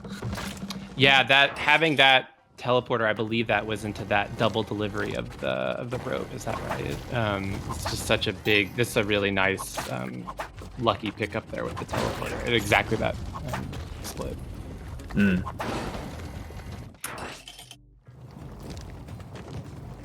Okay, so weapon this time, as was mentioned earlier, going to grab the crossbow if they can. Yeah. So that Moon Challenge keeper Hun from the NPC, who always has, here we go, right here, is a guaranteed spawn in either jungle or Volcana. So it is a guaranteed weapon in this world. It'll be more relevant tomorrow, but essentially there are two key items that you need in order to access Cosmic Ocean, which is our big event tomorrow and Sunday. Yep. And the Moon Challenge is one of them, because you get the Ho Yi bow in there. So. Yep. I'm really excited for that category. Yeah. It's going to be so different a pace, because this is just all out blitzing it, whereas Cosmic Ocean is about how far can you get, rather than like how far can you do it. Time only matters when there's like a tie. Just clearing Cosmic Ocean is already like a massive feat. Yeah, it's a great kind of contrast. I'm really glad that the event picked those two contrasting categories. In some of their interviews, different runners were talking about this format is go, but for the Cosmic Ocean runs later this weekend, you actually have to play a little conservatively sometimes. So it's kind of an interesting decision about how conservatively to play. But not here. Here it's go. It looks like DT is offline. They've taken a quick break after getting that good time, set a solid time, and it's like, all right, you guys work with that. I'll be back in a bit. Okay, so going to set up by grabbing the mount first. Yeah. Because the mount is necessary, and then afterwards set up to grab the money. Whee! I think it's a very particular, interesting design choice as well, like to make grabbing a combination of inputs rather than like a button that grabs. So you have to press down and like attack to get it, and that definitely changes the input requirements for things like quickly grabbing a totem and moving out. Yep. Small and subtle ways that increases the game's difficulty, but like not necessarily in like a bad way. It's just one of those things where you just want to. It just tightens the execution requirements and the question the game's asking you in that scope, I guess. And some of those little controls have changed just slightly since Spelunky HD. So I think everyone had a tiny adjustment period when Spelunky 2 came out in mid 2020. Mm-hmm. So because there's only 3 bombs, has to go the Olmec route. Yeah. Cheers, bro.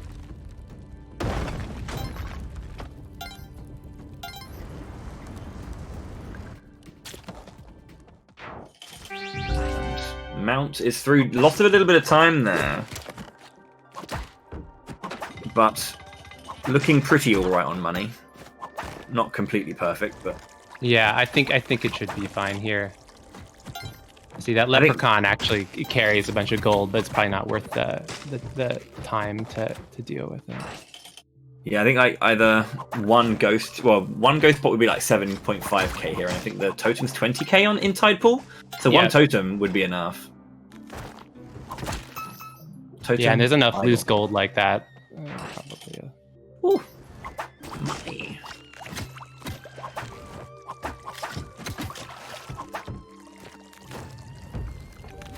It's interesting too. Again, there's some similarities in this this crow run here with that world record DT run, having the teleporter between the 10k and the 1 rope split. So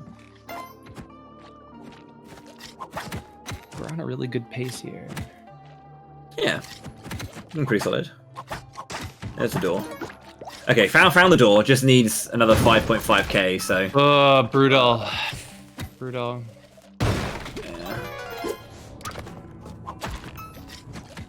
Okay, that'll do. There you go.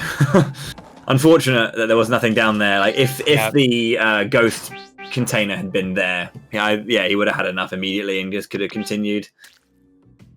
Or just a clamshell idol somewhere along the way. Yeah. I keep calling it a totem. I need to stop calling it a totem. I don't know why, but. Whee. Okay, resets for Back and Hectique. Group on an alright run, plus 3.7 after rope, so yeah. Oh yeah.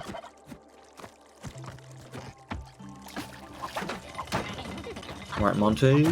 This is the hired hand one, so is it? Yeah, it's 4-1, I believe. 4-4-4-2 can have it as well, actually. Hectique's found one on 4-2. Already got the help, I didn't even see it. Okay, cool.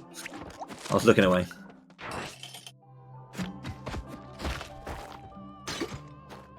This is kind of a notoriously difficult one for new players of the game, especially if they don't. Oh yeah. Do you like that? Oh boy. I gotta reset. Brutal. That's unfortunate. I guess with that in mind, we can jump over to Group, who's looking to save some time here if possible.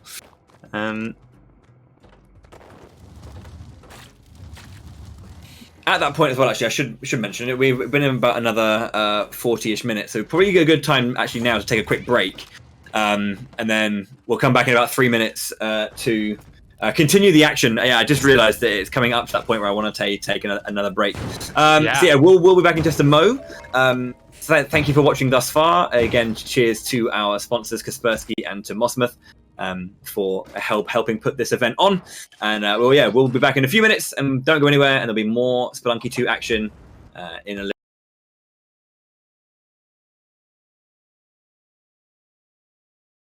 Ladies and gentlemen, boys and girls, everyone, welcome back to Break the Record Live, featuring Spelunky 2. This is day 1 of 3 for our next Break the Record Live. Day 1 is going to be very different. We have a unique one-day event in All Shortcuts and Tiamat.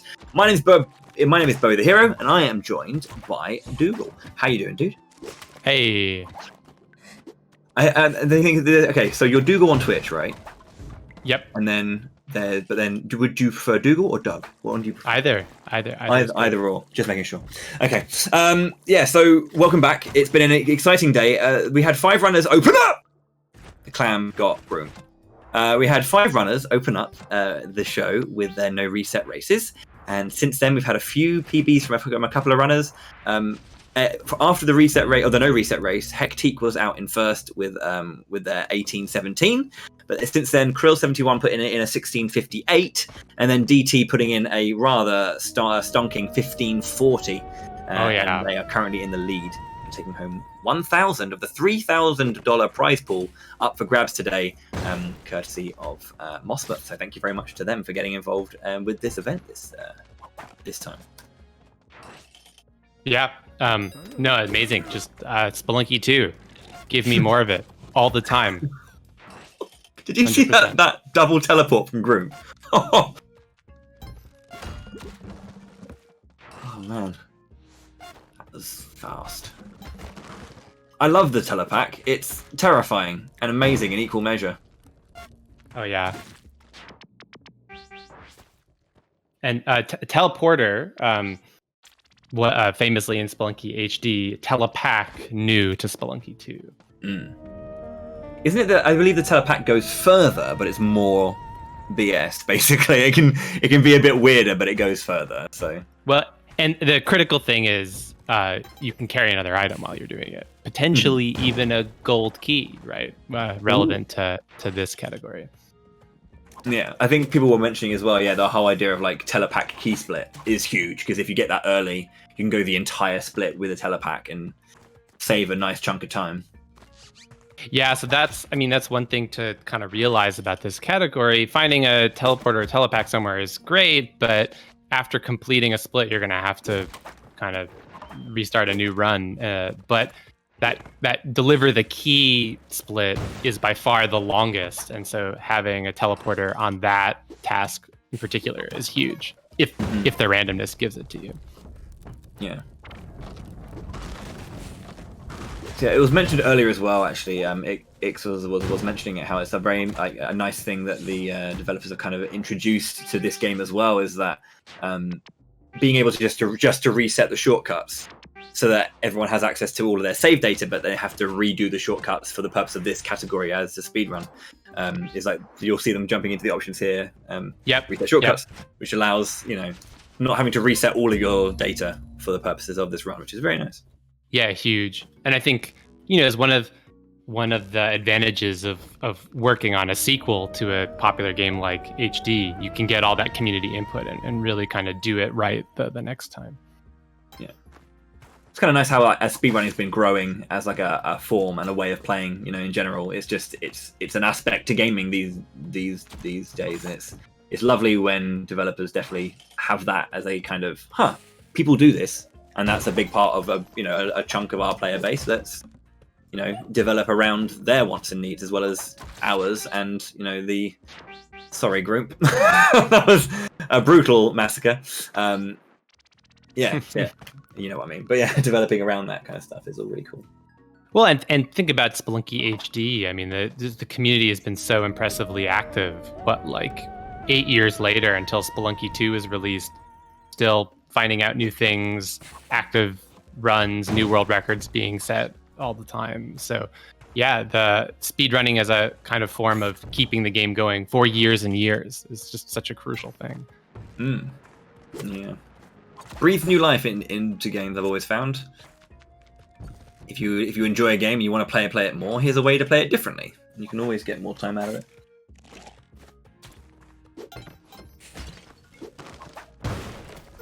Okay. I've always found it very interesting, like bomb usage at certain points. Like when again, this is about that information passing and just knowing the best option here is just to throw out a bomb rather than try and deal with the next segment, because generally you're going to be moving downward to get to your door. So like downward movement is the quote unquote I guess most important type of movement you want to be trying to find. See if there's like a way that you can get down. Well, that's true for both speedrunners, but also casual players, right? You only have a limited number of bombs, so knowing when to use a bomb to get yourself out of danger, or in this category, when to go even faster, is a huge decision. Yeah. Yeah, I was going to say, because I was mentioning it earlier, it's this idea. It's just a big nope mechanic. Like if there's something you don't like the look of, you can just go, I'm not going to deal with this. But that's exactly right. Having a bomb on hand in case you need to just nope out of a situation is definitely a thing you want to do sometimes. That immediately backfired for Groove. Tried to grab the jetpack and just got shotgunned on the way out. Oh man. Well, got hit by that arrow first. Oh yeah. So, anyone you want to look at here? We've got 3 runs currently going. Where do you want to see us go? I'm still loading my view. I've got it up on another computer, but you pick dealer's choice. Let's Dealer's choice. Okay, shuffle. Let's go back to Hectique, who is currently looking again another minute ahead. So we're going to jump over there and have a look at how that's going. But yeah, looking pretty good for the most part. Let's have a look at these stats. I love a good stat, me. So yeah, he's currently 55 seconds ahead, almost 56. And So big time Boy- save. Yes. We should point out that Twiggle has just joined the competition for his no reset run. Okay, cool. So, welcome in, Twiggle. Good stuff. Okay, cool. Nice to see Twiggle here. Their first run. We'll probably be jumping in and having a little look over them as well, then, just to have a look. Maybe we'll reload that frame. Get that stream up. Ah, there we go. Yeah, they're about a minute and 20 in. Okay, cool. They're just starting out. Good. Their PB looking at 16:30, so, good potential there. We'll see how that goes as we move forward. But yeah, Hectique's time save is... There's a lot of it in the early game, and obviously he's found that about 30 seconds for this split and weapon split, and then about 20 for mount. So again, these early splits are really quite formative for how a lot of these runners are going to be looking as they move forward. Yeah, I really like starting this off with a no reset as well. Like, good to get a completed one out of your system, and then you can really start micromanaging. So, yep, out of one rope, 4:09. Looking pretty solid there. Obviously, like, the top times for rope are kind of like a low 3. But again, we've seen that the PB right now from Hectique is 18:10. So yeah, just looking to get one of those runs that really shows that potential. Doing runs that fail in it kind of similar to the way that these kind of games go as roguelikes. You're always making progress. Every single run you do, you learn something new. The same is true of sort of speedrunning. Even if you don't get a PB, gold splits are a really important metric to see what your potential is, how well you can do if things go in your favor. So doing those runs and getting used to these things and kind of increasing that average as well, all adds up. Yep. Progress in speedrunning. Yeah, Twiggle just finishing off their opener.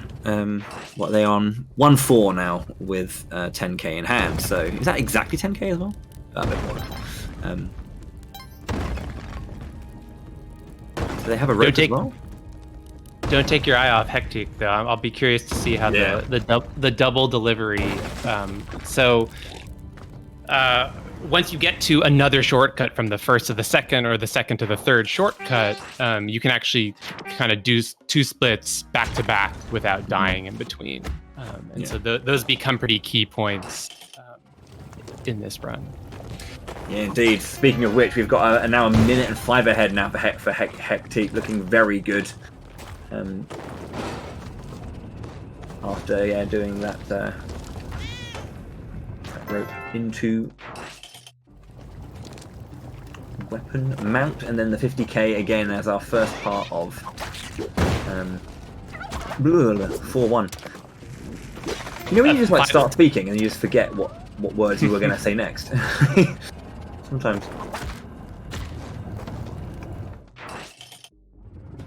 I think he's abandoning that mount. So you can obviously also grab the axolotls in 4. So is there any kind of... obviously something... Oh no, sorry, I'm thinking of the wrong thing. You're going to finish it off here. Never mind. Sorry, that was me being dumb. I think Hectique's going for it, though. Yeah, I guess depends on how quickly they can get down. Yep. Good mount pickup there. So despite dying, didn't do a full reset.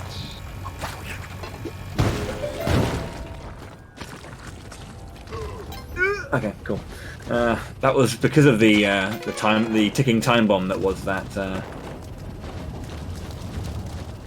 That was the robot. It was kind of a bit scary there, but. Ooh, read the level wrong. Went the wrong way, I think.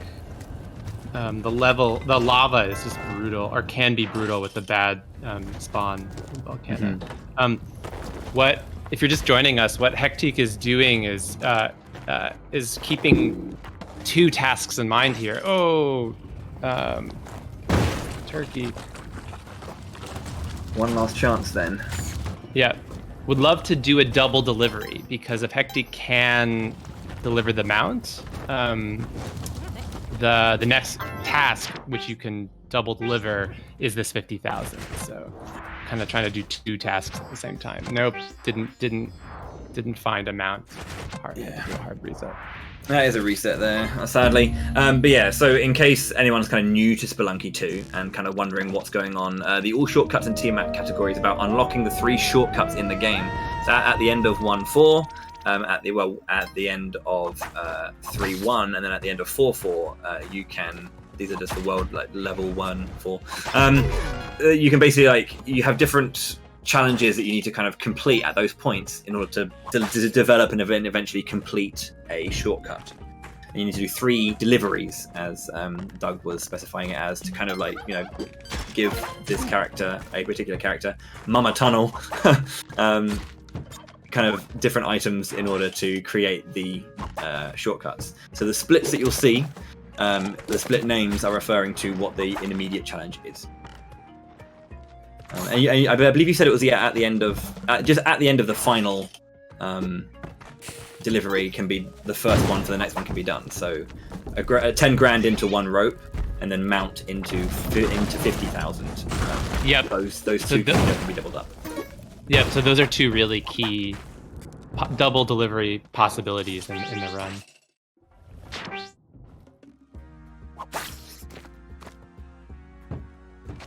So yeah, when you see them complete a dungeon and then just restart, it's because they have to clear it 2 more times. So essentially, you've got to clear those specific worlds twice. Three times. Wow, numbers.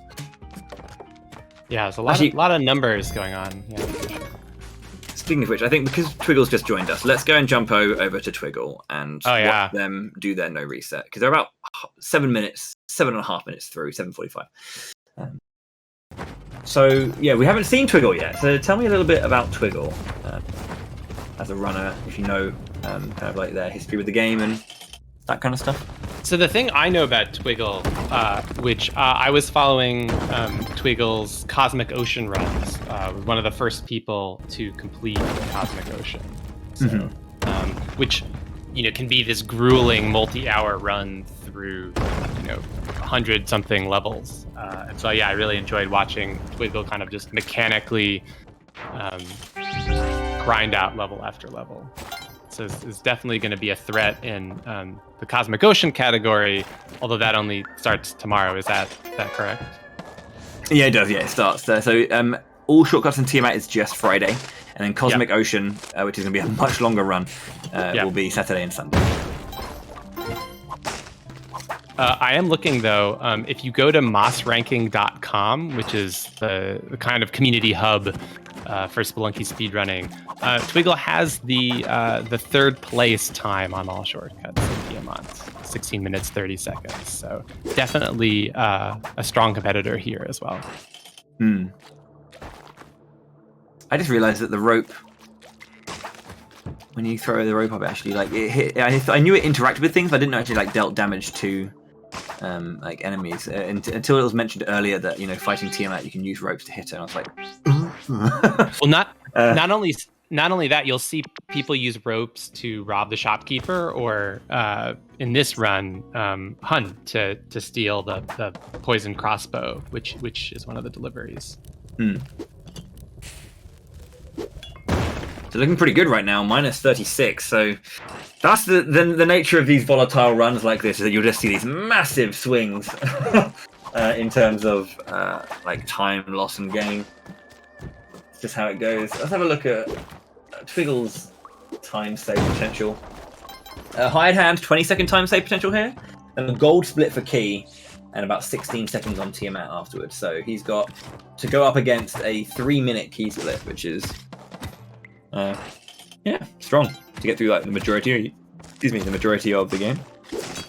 Yeah, again, it's worth reminding that key split, because it takes so long, is like such a kind of central point of this run. You can really lose or make up a lot of time just on that delivery. Okay, so the hired help almost went down. He was getting attacked at the start, but didn't die. How much HP is it specifically? I never actually like bothered to count how much HP things like the pets and the hired help have. Oh man, I lose track of that as well a lot. Fair enough. I think the cats have like 3 HP. Pets. It's about somewhere about there. Yeah. Although, in addition to HP, remember there's always insta kills as well, whether that's lava or a snap trap or something. Spikes or something, yeah. So here we go into the key. Twiggle's going into the key delivery, which means it has to start from World 1 again rather than just starting from the shortcut, because the gold key is in World 1, either in 1-2 or 1-3. Have an early dog. Oh, I just realized he's gone for the setup where you have all of them.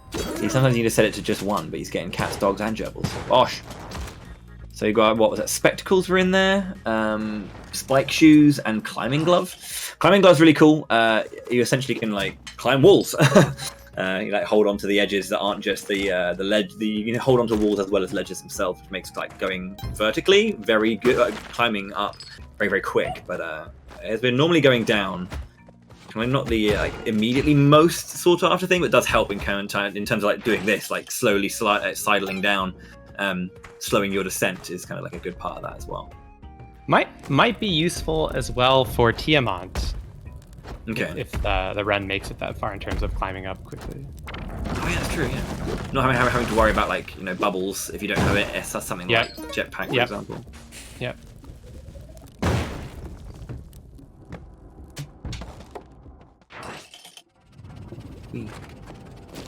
So yeah, through World 1, 4 HP. Oh, that is a horrible situation. That is. Seeing the ladybirds just like waiting for you there. It's just, please. Ooh, good door placement there though. Yeah.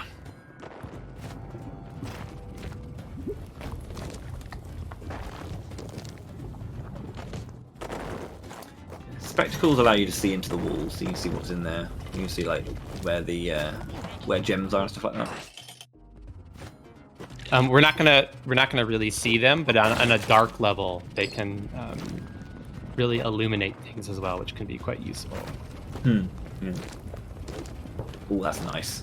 See, that kind of also mitigates the need to kind of like hold down to look down like that to see where you're going. Because if you can just like slowly sidle down, you don't have to worry so much about like him just falling to your death at random, which is kind of good as well, because you're always making like slight progress without having to like wait, look, and then start moving again. Yep. Tiny differences. Oh man, these are nice doors.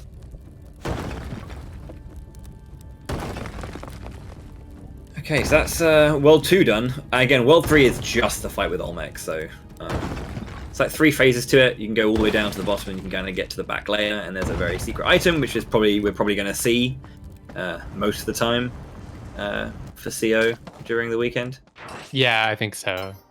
We'll talk about that item tomorrow, I guess. Unless anyone's burning to hear about it today.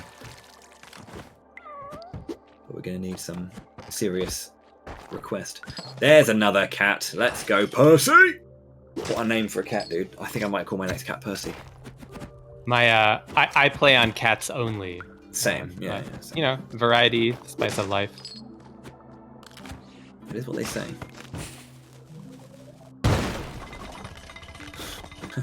Screw that mechanic. Way. There we go. Key's looking good. Another dog as well. Good. And could be wrong about this, but I suspect this wants to save enough bombs to deal with Tiamat quickly. Yeah. It's the easiest way to deal with her, right? Just drop four bombs, whip them over, one shot. Yep. Is there a faster quick kill than just the 4-bomb set? Is that a strategy? Not, as far as I know, I think that's the main one that we'll be seeing. Fair. I'm personally not as because I'm not a super skilled speedrunner. I'm not quite as adept at the timing, so often I try to do something like you can steal a shotgun pretty easily in Neo Babylon, which we might just see in a second. And Twiggle there using there's a certain drop that you can always use to avoid the Yeti cave here in World 5. Yeah, here we go, Neo Babylon. I think is going to use this proximity mine being held right here to get a shotgun. Let's see. Or possibly just a bomb.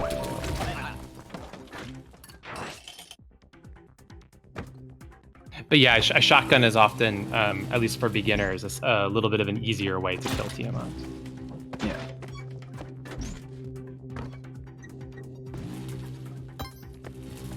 Is shotgun damage set, or does it kind of matter like how many shots of the spray you get? Would matter how many shots of the spray you get. Okay. I guess it depends on how close you're shooting. Yeah, here we go. Shotgun. Madame's. It's a nice little shot song.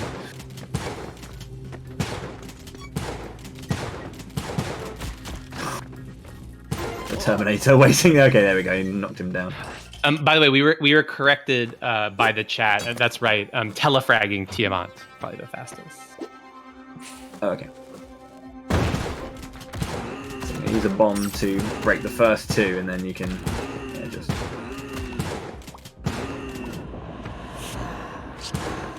There we go. Taken down, getting through the door. 17:23 is Twiggle's first time on the board, putting him in third place ahead of Hectique, Back, and Groomp. So a pretty solid no reset for Twiggle there, showing that that ability that you were talking about there. Patience. Yes. So Twiggle joined us late, and so had to get through his no resets. Yeah. Game on. Yeah, we just want to make sure that everyone, because again, it's different from CO because this is more similar to like timing and placement methods of previous Break the Record Live, where it's all about, you know, getting a time on the board on the day. CO will work a little bit differently because that's about depth first and foremost, and then time only matters when there's a tie in depth. So for that reason, we want to make sure that everyone gets a time on the board, so everyone's placed onto the leaderboard. So the same is true of Blue Cadet. When they appear, they will have to do a no reset run to begin with, just to get a time on the board, and then from there resets. It's interesting as well for this because normally it's 3 days for one category, and the runners will have 3 days to do it. So because it's only just one day, that I think it's going to be so much more grindy and so much more reset heavy than like any other Break the Record we've done in the past. So a super exciting part for today, and that's kind of like a bit unfortunate for the runners who do have to show up a little bit later. I believe Blue Cadets are going to be showing up in about an hour or so, I think, or just under. But yeah, we will see them soon, fear not. And this kind of format too kind of constrains you in a way, right? Because you know what category you're going for. Where some Spelunky runners sometimes take what the proverbial cards give them, right? Oh, I found a teleporter. I'm going to go for a teleporter run. Oh, I found an eggplant. I better go for an eggplant run. Not the case today, where we know the format is this one category, or all shortcuts in Tiamat. Mm-hmm. But I actually really love that about some Spelunky speedrunners, the fact that there is so much randomness in this game, rather than dealing with that as a hurdle, kind of adapting what run you're going for based on what items you find.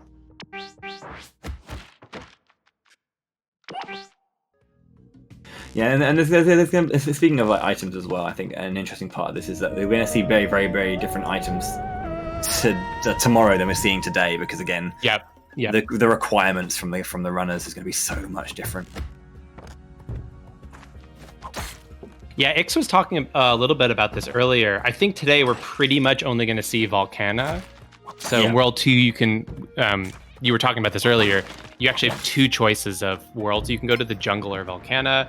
Volcana, even though the lava is quite dangerous, it tends to be a little bit more open, speedy level to run through, which is obviously really key for today. I'll be really interested to see tomorrow how much jungle we see in Cosmic Ocean. Because there's like a lot more places. I remember when I was again doing research, because I watched some runs, got a handle on the game and all that kind of stuff, and I started like looking into the games. I was like, there's like 10 more places that we never see. There's the temple, for example, which is like a secret part before, which is that is unacceptable. That's so hard. That dungeon is nuts compared to Tide Pool. It's crazy.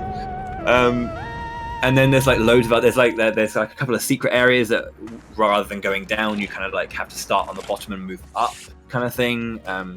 Which is there's really, really interesting places that we probably won't see at all, even for CO. But no, there's some places we definitely won't see on a CO run. But I think we might occasionally see jungle. A lot of people still prefer Volcana because you get Vlad's cape. But as Ix was saying, Ix is actually one of the, I think, main proponents in the community who favors the jungle a little bit, I think. So, sure. I think he was mentioning that. So like, certain items are also, as you were saying, they're actually unique to an area. So Vlad's cape only found in Volcana then. Yeah. Okay. And there's a few things like much more likely to find sticky paste in the jungle, so forth and so on. Well, I'm sure. Oh yeah, the spiders, right? Yep. I'm sure we'll talk a lot about this on Saturday and Sunday. But today with All Shortcuts and Tiamat, I think it's pretty much only going to be Volcana. I think people might complete a shortcut through jungle if they fancy it, kind of thing. We have seen jungle a little bit, just in terms of they were on that side. I might as well go through jungle rather than Volcana instead. Can clear, part 2 of the thing, and off we go. But I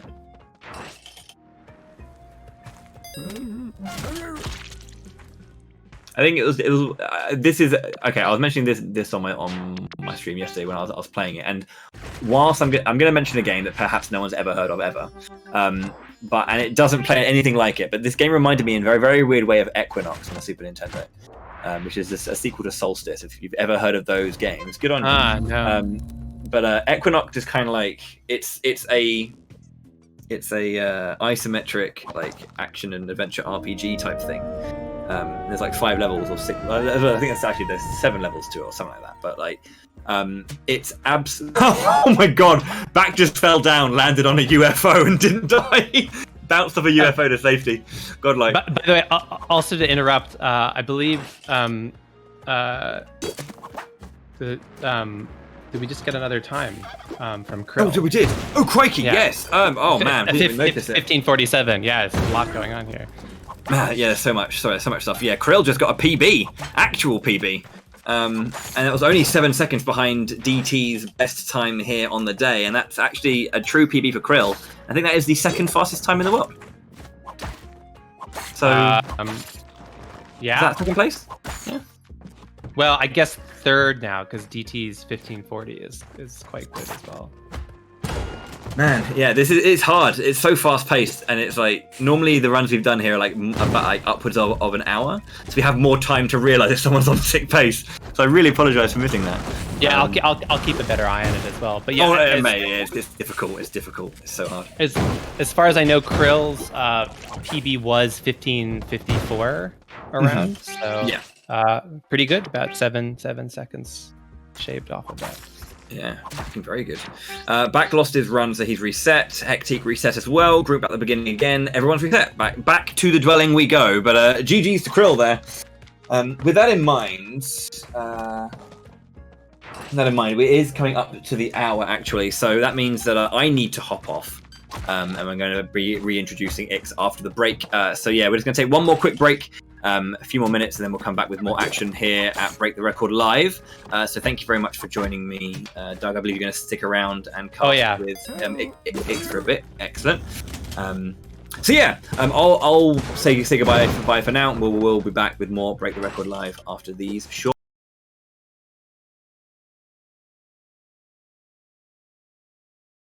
We're playing for a $3,000 prize pool right now. Just want to give a quick shout out to our sponsors, Kaspersky and Mossmouth, for making that possible. So I'm Ix for this hour. Here with me is Doug Wilson. Hey Ix, how's it going? Doing great, and just loving the competition so far. Just to give a sense of where the competition is right now, we've got DT with our fastest time, Krill just a couple of seconds behind and actually setting his own personal best so far. Twiggle was someone who showed up a little bit later than the rest of the runners, but has already jumped ahead into third place. And then we've got a couple of other impressive runs by Hectique back in group. At some point, we're going to get Blue Cadet 3 into the competition, and I can't wait until that. So what did you notice in the last hour that you want to help us understand? What have we missed? I think those runs from DT and Krill, the 1540 and 1547. Am I correct that DT time is kind of the second fastest run ever, second to only himself? Is that right? That's right. So his world record is just a hair under 15 minutes. I don't actually know if he has any runs in between his own time and the world record. Oh, okay. Yeah. So it's either, I mean, he's the only one who's has gone 1540 or faster.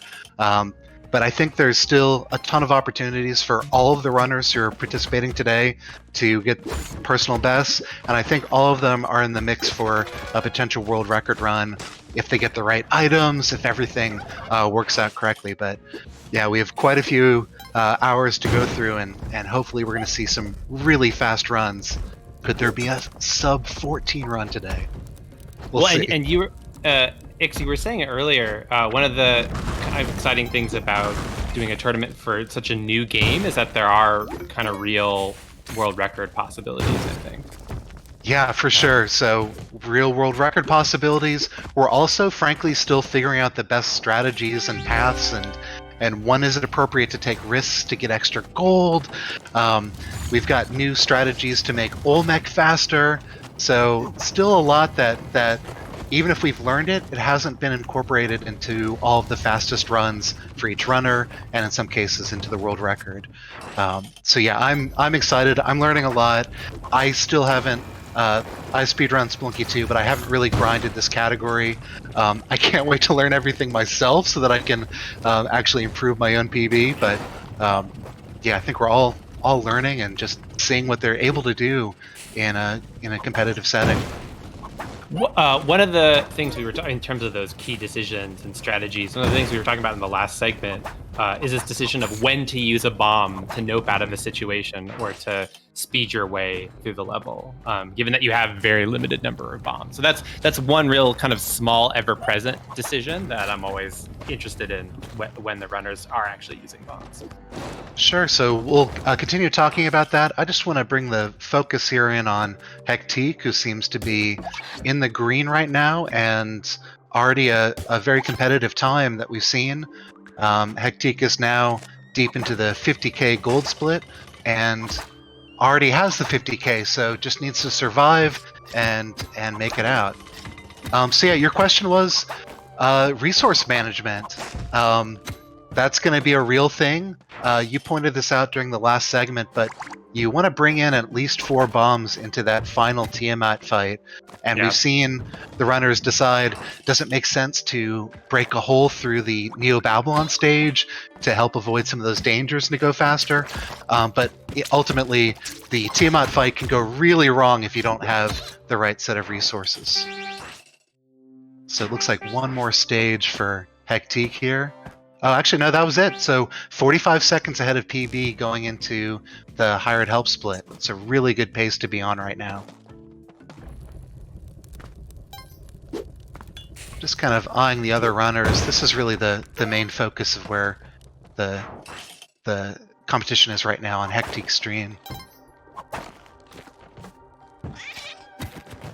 Just really impressed. So I've been able to catch quite a few of Hectic's streams, and I'm used to seeing some really impressive Cosmic Ocean times. But it's been great to see that skill is being translated directly to All Shortcuts plus Tiamat as well. Hectic is one of the early pioneers of Spelunky HD speedrunning, and one of the original meme category generators. So secondary or tertiary competitive categories like turning yourself into a Kapala Cup. And the fastest way to do that is to sacrifice a damsel, but then sacrifice yourself onto that altar. So more of these unintended things to compete on that Derek, you wouldn't have been thinking about necessarily when developing the game, but we'll speedrun anything. All right, so a really good hired help split as well for Hectic. Now a minute under a PB, so really on a good pace to move up this leaderboard. But here's the big one, right? The key split. So all eyes on kind of what items. Do we get a jetpack here? Do we get a teleporter here? Would be huge. Yeah. So one thing to point out. Oh, nice set of bombs. But that's not important enough for Hectic to spend resources or spend time. Hectic is also making his own shortcut through this level, and so there is a chance that we might have missed a key on 1-2. I'm hoping that's not the case, of course. Here we go. We're good. Yep, there we go. So 1-3. Another decision that Bowie brought up during a previous run.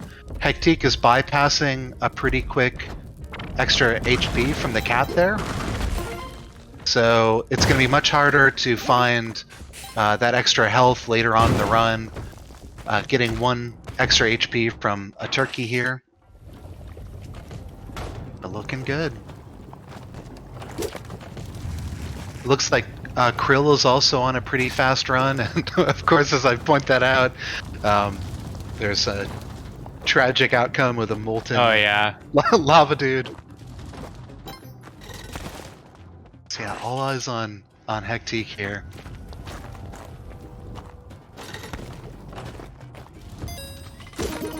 Oh, it's very tight. All right, so another shop, and actually he's gonna accept shopkeeper aggro here, grabbing a couple of bombs. This is gonna be really helpful, as we talked about in Neo Babylon, and it's no longer gonna be a decision, should I bomb through or should I hold them off for the boss? It's gonna be, I have a bomb, I'm gonna use it, I'm gonna save as many seconds as I can at any point.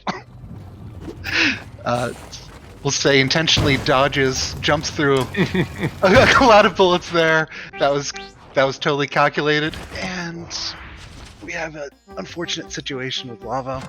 Oh man, Volcana. Yeah. Especially with bombs, right? Got to be really careful. Exactly. So Doug, you mentioned that I'm one of the proponents for jungle. Yes. I think you are as well. Are you feeling vindicated about seeing running? Yeah. I have to admit I've switched back to, kind of so sadly to Volcana. Yeah, but I'm very supportive of your jungle. Do you reckon we'll see? I think probably not jungle to as I say this as Twiggles. Oh well, it's just in the. But do you think on the Cosmic Ocean run, how much jungle do you think we'll see on Saturday and Sunday? I think it's gonna depend on a runner by runner basis. You mentioned Vlad's Cape. Some people frankly prefer that to the jetpack. I think most of the fastest runs are jetpack, but it's certainly a riskier option. And actually at this point I think I want to switch over to Krill's feet at this point. Just getting started off, we saw an initial green split, and we're seeing that's possible because of a teleporter.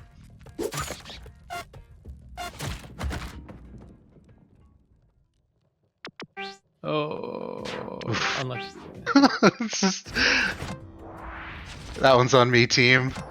I think we'll stick with Krill. Just resetting, going into that menu, and going to start from scratch. But I want to talk about the jungle a little bit more. The other reason why it might come up, Bowie mentioned that runners might just go to the left. It might be the easier exit with Quillback Boss. We're seeing that for back right now.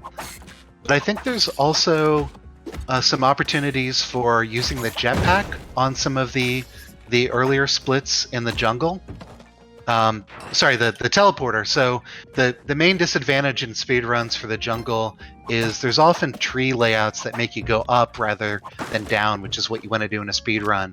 But if you have a teleporter, that's not a consideration. You can just teleport through and not lose any time. But yeah, I'm a believer of the jungle for many situations, and so I'm trying to will it into effect here. So you think even in this category with a teleporter, you reckon you might go jungle? I think with a teleporter, I think jungle is certainly viable.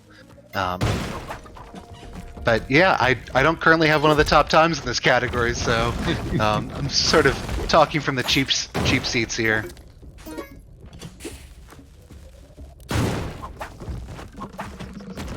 But yeah, Cosmic Ocean, that's the day where we're going to see, or the 2 days that we're going to see some more jungle action. I'm very, very confident of that. Just those extra resources from the black market are really hard to pass up. Well, especially if you're really intent on getting a jetpack. Mm-hmm. Exactly. So Krill just kicking off now on the second split. Nothing super exciting about the 2K split, but we're trying to shave minutes, not seconds here. Well, not only that, as I keep reminding, not all these splits are equal, right? Especially with the key delivery being so much longer. Yeah. The key delivery, and you also mentioned in the last segment, those double delivery situations are going to be the two places where I expect to see a lot of time save. Yeah. Well, and just, oh, you first. Yeah, you first. I was going to say, just for completeness, the quick kill on Tiamat that is going to be possible with the teleporter is another way we can see upwards of 15-20 second save just on a single level of the game. I'm seeing... Getting a telepack, I hope we see it today on that key split would be huge. Yeah, just looking around, Groom's getting a little bit later into the run. I'm afraid to focus on Groom's stream because it's tended to be associated with very unfortunate things, but we'll find him pretty shortly.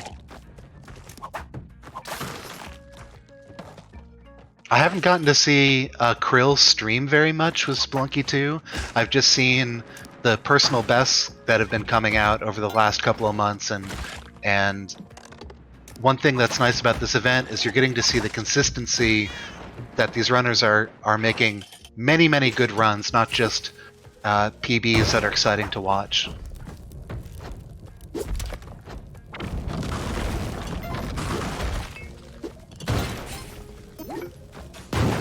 Another thing that I'm noticing, some of the runners are going above and some of the runners are going below Quillback.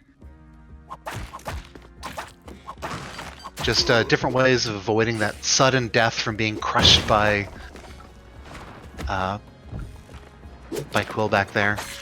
By the way, which one do you go? I've only gone over, and I haven't really been thinking about that 0.1 second in some circumstances where going under might save some time. So, like I said, I'm learning something, even though I'm a speedrunner, just the variety of strategies that they're bringing up. By the way, we did see the jungle here on Krill, so a green split, just making that initial 2K delivery by going into the jungle. Yeah. So I'll count that. I'd love for this to become the world record, so I could say jungle is the world record strategy. Well, maybe. All right, I'm disappointed that Doug has given up on the jungle volcano. We'll see. Hearing you talk is remotivating my jungle, because I enjoy playing the jungle more. I'm so terrified of the lava, and we'll continue to see that today. Just so many lava deaths. It's brutal out there. Yep. So Doug had a big personal achievement recently, if I understand. Am I right that you got to the Cosmic Ocean for the first time? Yes, I did. Which feels appropriate if I'm gonna, which I will do some commentary on Saturday and Sunday for the Cosmic Ocean runs. I can say, yep, I haven't beaten Cosmic Ocean, but yes, I can get there at least. Mm-hmm. So yeah, you've had the knowledge, the lore on Cosmic Ocean, but just actually getting there. So how did that first run into Cosmic Ocean go? How deep did you get, and what ended the run ultimately? 7-8, and immediately on 7-5 I got poisoned. Okay. Which of course, right? There were some bubbles floating in the air, and I was pretty proud though. I really nailed the Sun Challenge with Excalibur.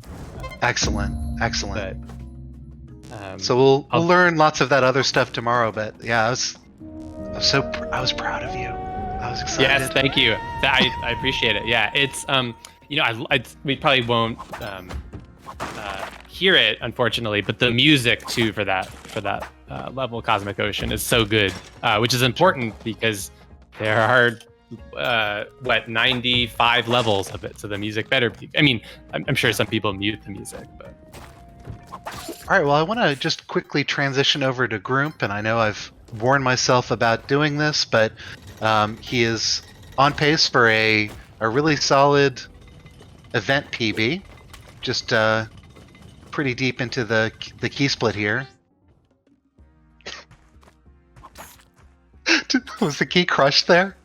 Yep. This is right after we switched. I couldn't tell if it was crushed or not, but okay. It was fished. It almost looked like one of those arcade machines. It was fished up by the ball and chain, which is very funny. All right, I'm sorry, Groomp. Well, just to make up for it, we're going to keep the focus on Groomp for now, and I think the issue has been switching over to Groomp when things are going well. But if we start on Groomp's screen, I think it's going to be great for an entire run. Oh no, I'm sorry. He is continuing with the. I saw the dwelling and I thought it was a reset. It's not a me team.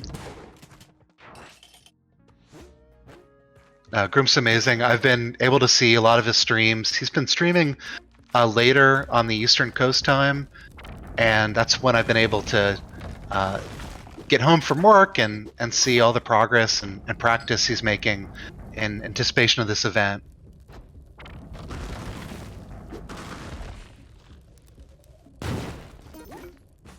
So Quillback did clear out the route to jungle, but because he's going to be continuing on with this key split, he's going to take a detour and then go through Volcana. I thought that was a perfect opportunity for us to see jungle in a serious way, but Grimp disagrees. And immediately the level generation takes him down. Luckily he's got the cape and the climbing gloves, and he's going to be able to get away from that trap here. I think it's also interesting, this kind of meta decision about when to reset or not. Like, even if you're not on track for a personal best or a world record speed, I think it must at some point feel nice to at least just get a slightly lower time or get some practice in, right, for the key delivery. Yeah, I really don't know what the runners' mentality are towards this early stage of the event. We're only a couple hours in. They're jostling for position on the leaderboard, but also thinking about that it's not just important to be on top of the leaderboard now, today, or currently, but at the end of the day when we actually divvy out prizes. So just a reminder, we're playing for a $3,000 prize pool, first place $1,000, and then of course this has been supported by our pals at Kaspersky and at Mossmouth. So since I've possibly jinxed Groomp in the past, I do want to point out that his personal best outside of this event is a 16:33. So really one of those best top runs, and And I really hope we see an improvement to that PB today, and possibly the sub 15 one run that has so far eluded all 7 runners. And by the way, Hectique is also on a promising run, I think. Excellent. Yeah, Hectique. So tons of hours put into Spelunky, but not as many into All Shortcuts plus Tiamat. But that's translating to some early green splits and some early gold splits even. And we'll see just after focusing on this category all day what those splits are going to be looking like and what that PB is. Really tough exit for Groomp here, getting towards the end of this key split.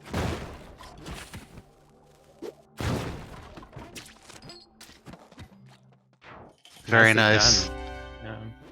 It's a rare enemy that takes 20 damage before it goes down, and Groomp deals with it very nicely with 2 bombs, makes it out safe. That could have been a very costly death at the end of 4-4 there. But alright, so we're in Neo Babylon, where nothing ever goes wrong, and really good situation for HP, the items, the resources, even grabs an extra HP for safety. Big decision's going to come up on 6-3 about whether to rob that shotgun. We keep talking about that. We've seen some some Tiamat fights that have been much easier with that extra item. Yeah, so I wanted to ask about that. Brutal laser ping pong there. Mm-hmm. Yeah, it was the combination of the spark trap, the force fields, and then the All Might red enemies with gold hats. But he's still fast enough that he can go for an event PB right now. I was gonna ask, why do the shotgun over 4 bombs? Is it so that you can use those bombs to get through Neo Babylon faster? So the Tiamat fight is certainly much safer if you have a shotgun. We've seen runners put up a rope and stay well out of the range of all of the Tiamat spawns. I think it's actually a little bit slower than the 4 bomb whip strategy. Yeah, but again, we're trading, like, we want runs to complete, and so at this stage we're going to see more shotgun approaches, and then later on I think we're going to be seeing more of the bomb strategies and hopefully some telefrags. So Groomp is bypassing the shotgun here. He's a very good low percent runner, so he's got that practice in to make that faster 4 bomb strat possible. Not to take away from the end of Groomp's run here, but do note that both Bach and Hectique are on good pace. Excellent, yeah. So we'll close out this Groomp run. We're just probably a couple seconds too slow for a BB, but we'll see. It's gonna be tight. Okay, that's a first. We saw... Okay, so he cooked the first bomb and then threw a second bomb up that hits Tiamat right as the first bomb is exploding. That was able to save him enough time to get a new event PB, so excellent job, Groomp. Really Very impressive buff. Yeah. I don't think I've ever pulled off that strategy in a run, and that was really, really nice to see. Any preference on who we jump over to, Doug? Hectic is farther along. Okay. Although Bach That is makes on a sense to me. blistering pace. Yeah, let's try. Hectic is onto the key splits. So I've just got an ad block message right here, so if you want to take the play-by-play for now. Me too. Okay. Exciting things are happening on Hectic Stream, which we are so impressed by that we don't have play-by-play ready. I have it open on another computer.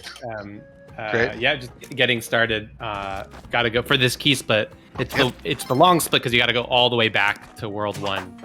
Basically go through the whole game from beginning to end. I guess you don't have to do the key split in Tiamat technically on the same split, but almost certainly for a leading time, we'll see those combined. So we saw the key on 1-3, and I think Hectic missed it, and even started to fight the Quill back, but then realized it was missing something. So we're going to go back to the start of 1-1 and look for that key again. The key was partially obstructed by one of the ceiling, just visual. I guess it's a blanket. Good news is that we're not going to lose too much time, and also Hectic is going to be coming in with a key split with a jetpack, so we're going to see some potential time saves here. This is definitely still fast enough to be a new PB here. Picking up the jetpack on that restart, huge. Yeah.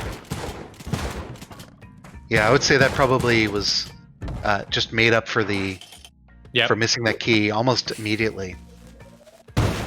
It's also a good indication that we haven't fully maxed out this category right now. There's still opportunities for time saves for even runners as fast as Hectic. Well, and we've already seen from Krill and DT, like, kind of up there and among the world-leading times. So definitely already, and I'm sure later today, serious world-leading times are being made here. We got another Volcana move. Just at some point I'll stop pointing out that we're going Volcana because we're only going Volcana so far. No, I love your Volcana shade. Don't ever stop, X. Is the right call. Certainly in this situation, it's what the runner's comfortable with, and without that teleporter, Volcana's gonna be faster generally. Doesn't mean I don't want it to happen differently.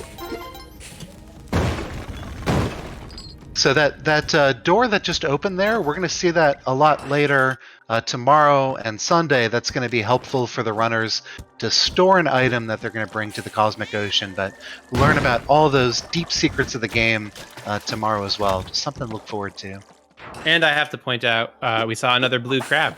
So it's been a very blue crab-full day so far. Yeah, so I've never either had one or noticed those, but it's another one of these rare random events, and it has, as far as I know, no deeper meaning in the game, but the crabs are red probably 99,000 out of 100,000 times, and then every once in a while we get a blue crab. I'd love to know the actual stat behind that, but oh yeah, totally. Someone should ask Derek on stream. Oh, passed up the axolotl though. Okay, yeah, that's another way that Hectic could have saved some time, telefragging the final boss with an axolotl. But this is such a good pace, and I think Hectic just wants to put a really impressive time on the board, and that is certainly what we're going to see here very shortly. Yeah, I was going to ask, because passed up 2 axolotls, actually, but I guess this early in the day, maybe it's just not worth the risk. Like, better to get a good time. Don't let the perfect be the enemy of the good, or whatever the phrase is. It's the mount that the runners are probably the least experienced with, and it is kind of a wonky mechanic. You have to jump twice before you can then teleport with the axolotl, and we'll see. At some point, someone's going to be doing some axolotl strategies. But all right, so 1 level left for Hectic. We're going to see that decision. Should I take the shotgun? Should I not? And here's the critical moment, skipping it, and then we'll be doing the 3 or 4 bomb strategy for Tiamat here. Really good pace. First bomb lands, and then finish it off with Okay, Oh. at least 2 bombs hit, but it's gonna be tricky. This is where it starts to get dicey. It's gonna take... Okay, it is only 2 of the bombs hit, so it's gonna take another like 5 whips or so. Brutal. Avoiding the spawns. Ah, still alive. So 2 HP with poison, so probably can't take more than just fall damage on the exit despite having a jetpack. And that's gonna do it for that run by Hectique. Missing out on about a minute PB. Had already killed the boss, but just that poison ticking and the fall damage there is really tough. What could have been with Axolotl? Exactly. Can we switch to Bach, who's also on a good pace and into the key split here? So I'm also getting that ad block message again.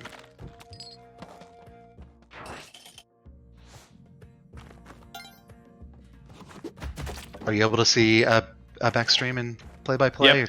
Okay. Has the key still in World 1. Mhm.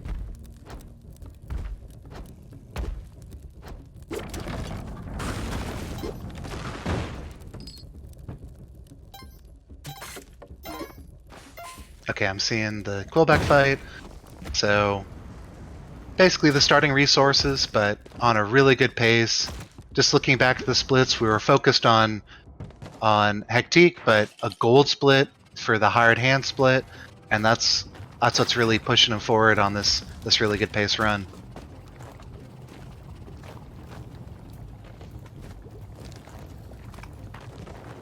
Not lucky enough to get a jetpack or a teleporter so far, though. That could push this into world record territory, I think. Yep.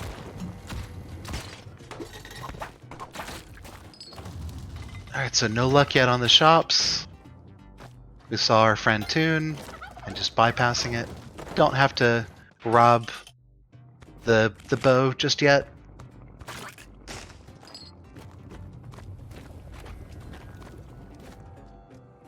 Just transfixed by some really good plays by back on this run, just since we've switched over. Seeing a lot of lava on these Volcana stages, so really seeing the downside of this route.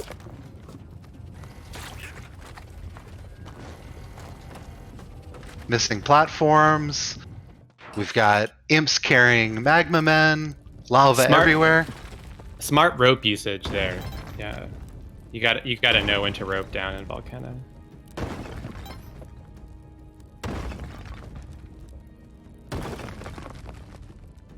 So we're seeing that the slower version of the Olmec fight, saving those bombs for Tiamat.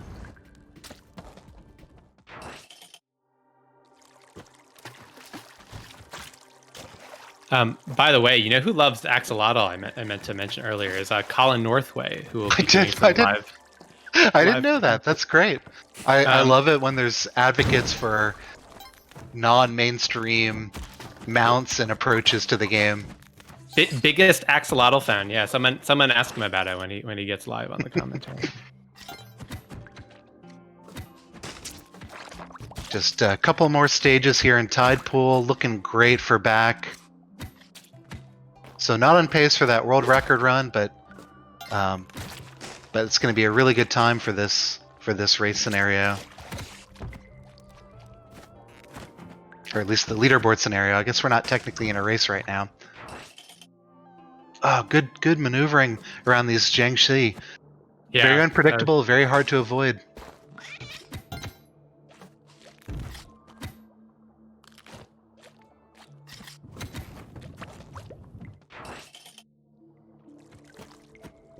Alright, so one more stage to rescue this key safely, and then we'll see if back is gonna reset in the ice caves.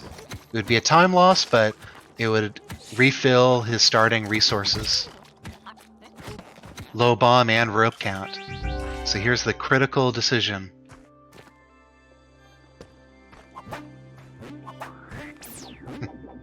You gotta go for it. Gotta go for it. Yep. You gotta go We are. We're trying to break the record live here. Is Bach not going to take a mine to get that? Because at this point, the shotgun might be really useful. Yep, there we go. Yeah, took the mine. So he didn't want to divert from the route, but seeing that mine so close to the exit, you got to go for that.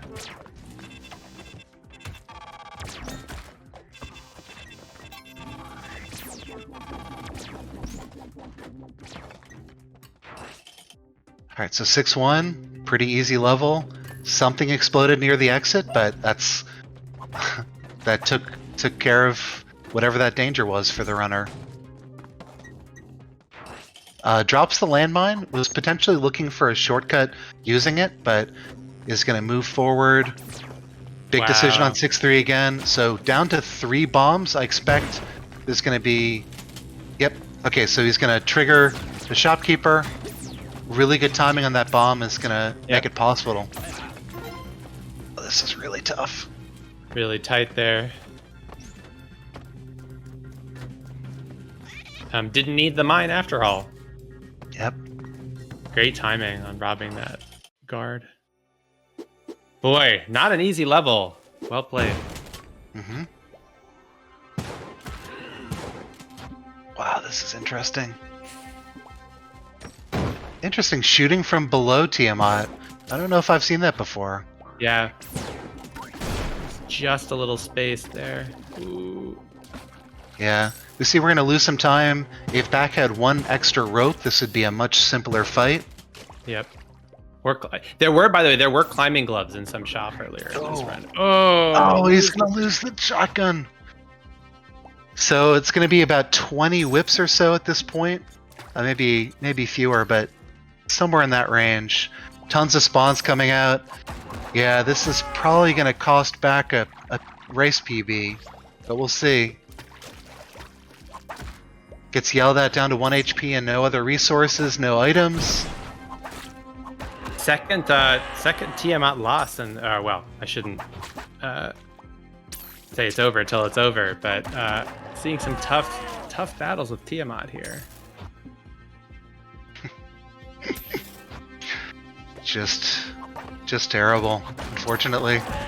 So just passing ahead of the PB pace, but we're still going to try to see a finish, and we're not going to be able to. This is probably a good point to remind everyone of our sponsors, Kaspersky and Mossmouth, and I think it makes sense to take a quick break here. I want to remind people this is Break the Record Live. We're looking at Spelunky 2, All Shortcuts plus Tiamat, and we'll be back after a message from our...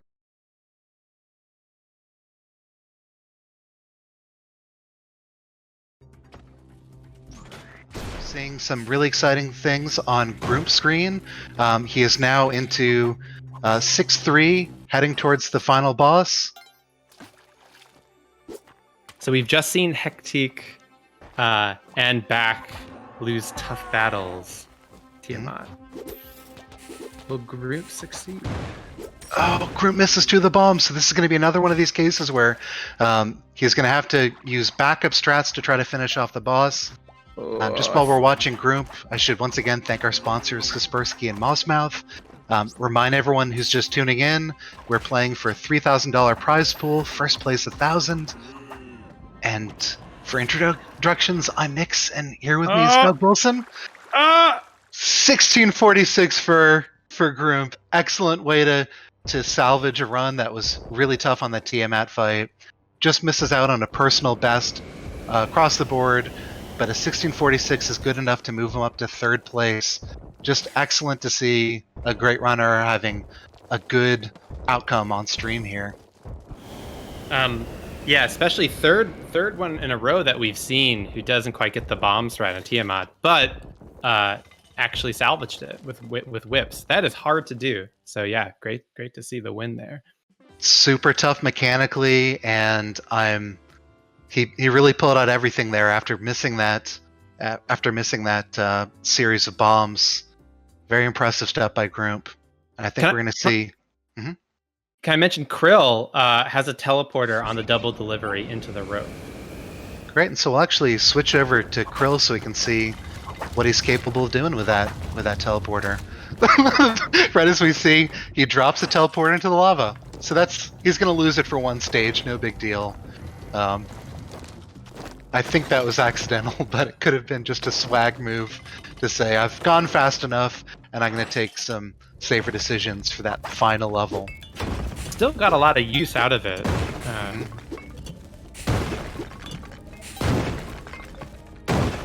I love how he's pulling out these bombs just a little bit sooner than some of the other runners, making sure to save as much time as possible. But yeah, 54 seconds under his current PB, and is moving on to the weapon split. Just a super talented runner, and love to see when things go right. I think we've got everyone else in the midst of just starting over again, so Krill is the one to follow. Back is just taking a really quick break here, and then Grump is probably celebrating that first really nice completion since the no reset run. We get a weapon robbery by Krill, and just, yeah, incredible pace thanks to that early teleporter.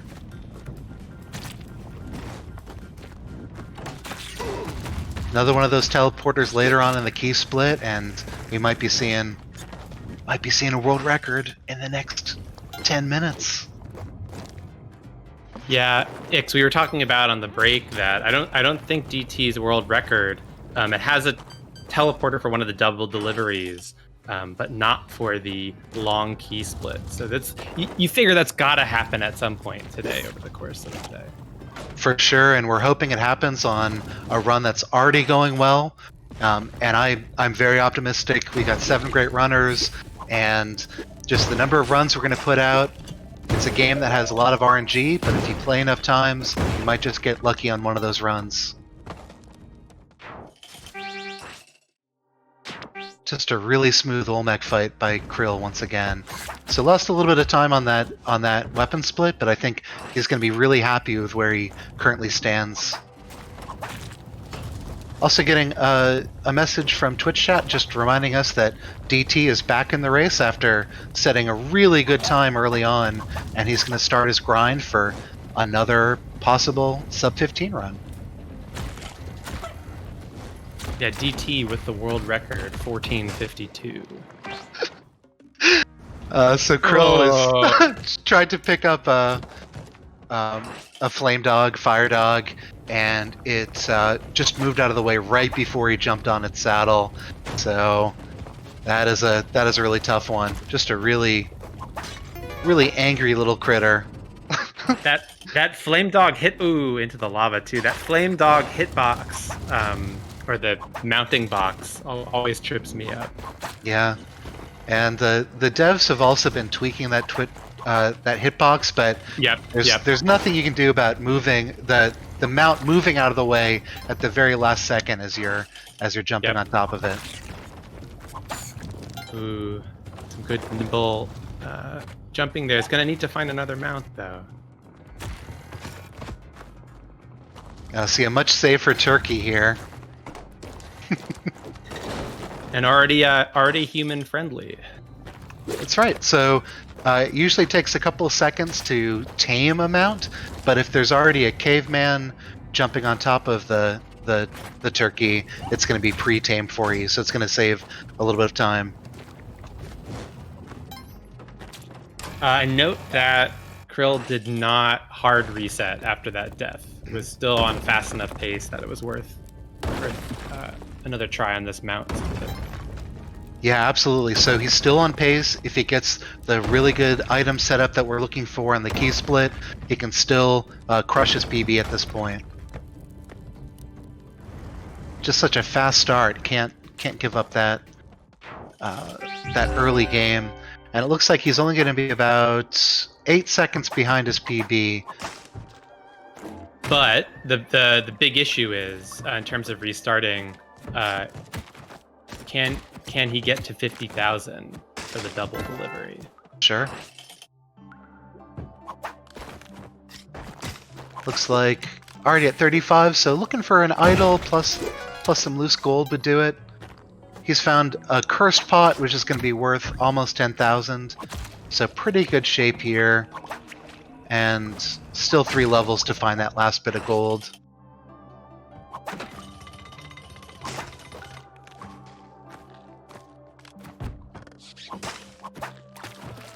Oof.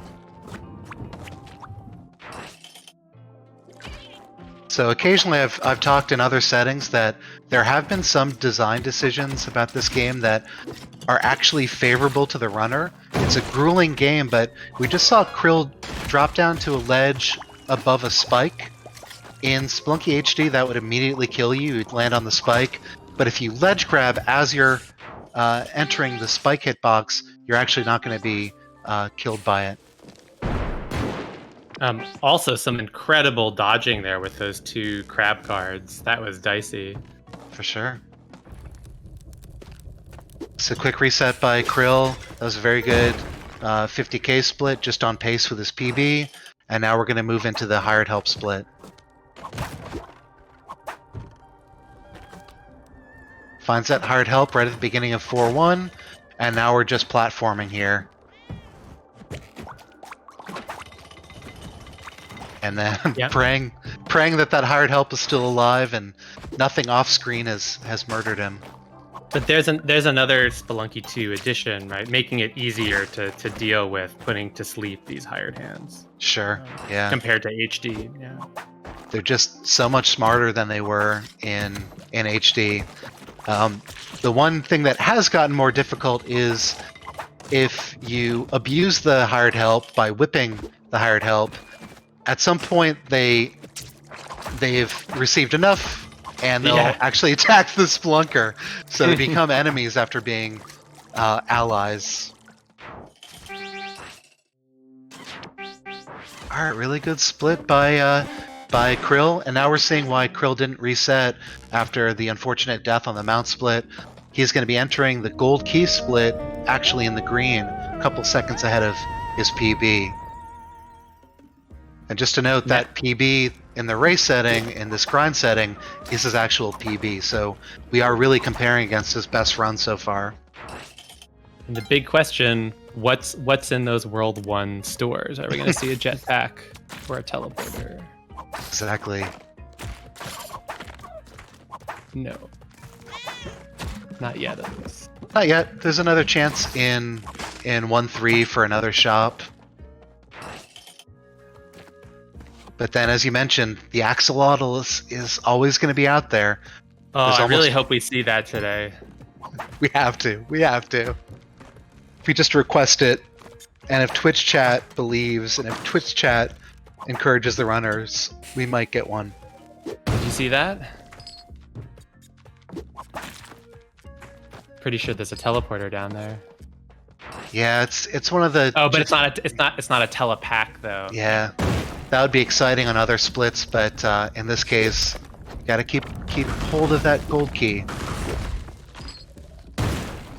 Just to give a survey of the landscape, Group just had a gold split on the 2K, and Hectic is also having a really good time about halfway through the run on that screen.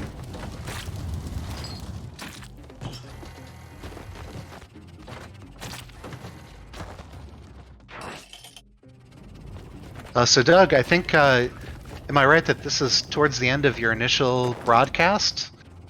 Yeah, it's 2 a.m. here in Melbourne, Australia, but I will be back tomorrow, and I, as a huge Cosmic Ocean fan in general, I am really looking forward to. I mean, this category is great as well, but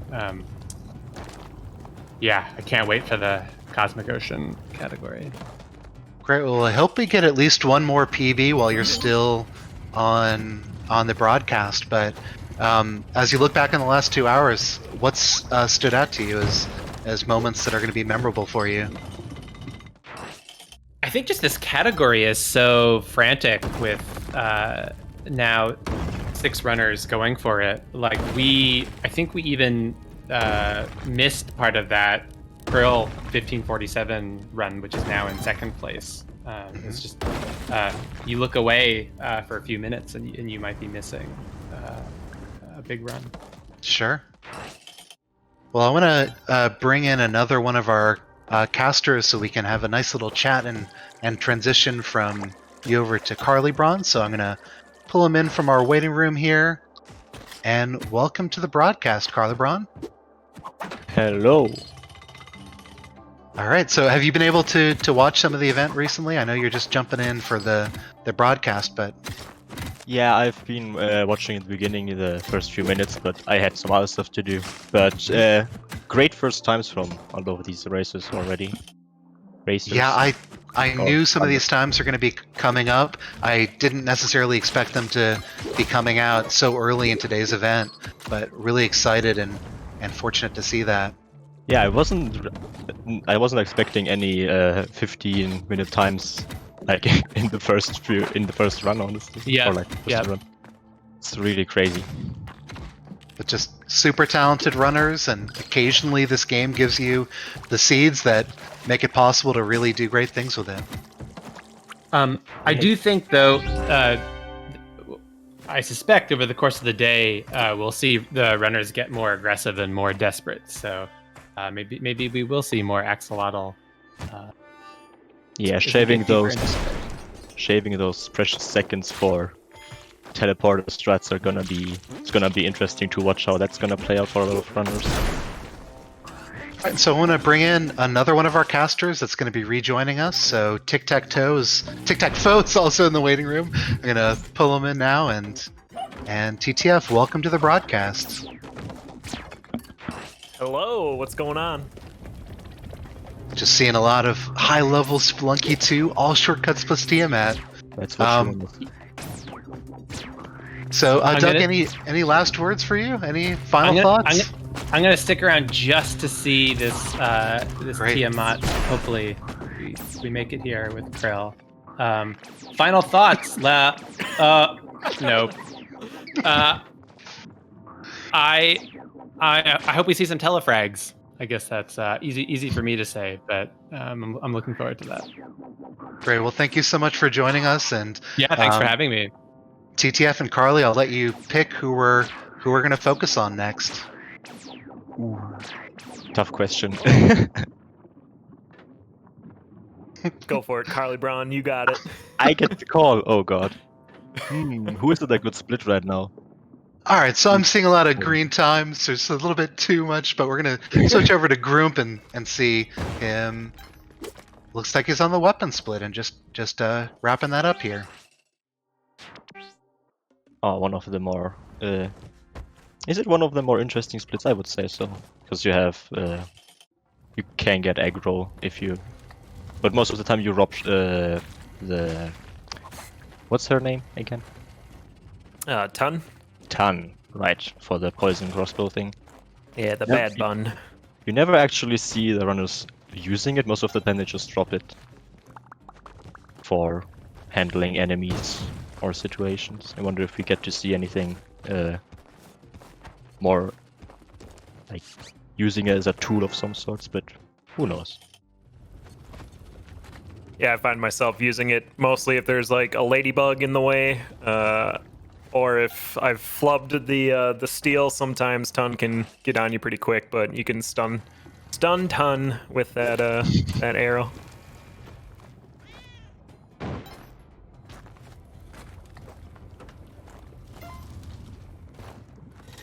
Groomp's on pretty good pace here.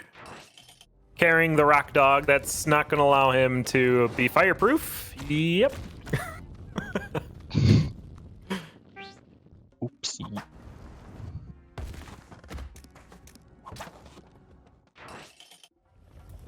But still deciding to continue that run either way. Already has a great time, but yeah, on the mount split you can get lucky, I guess. You already got a turkey. Pre-tamed for him.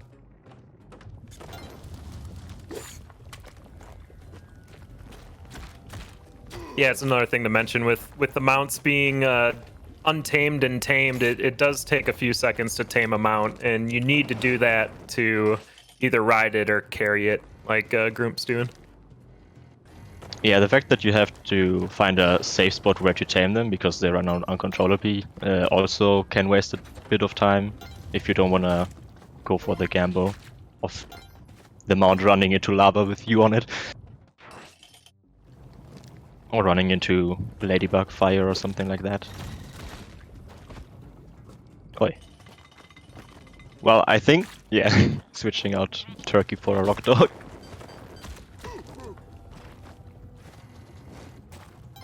I'm always looking for a rock dog when I'm in Volcano. It feels like the better mount. I mean, For it this protects split you anyway.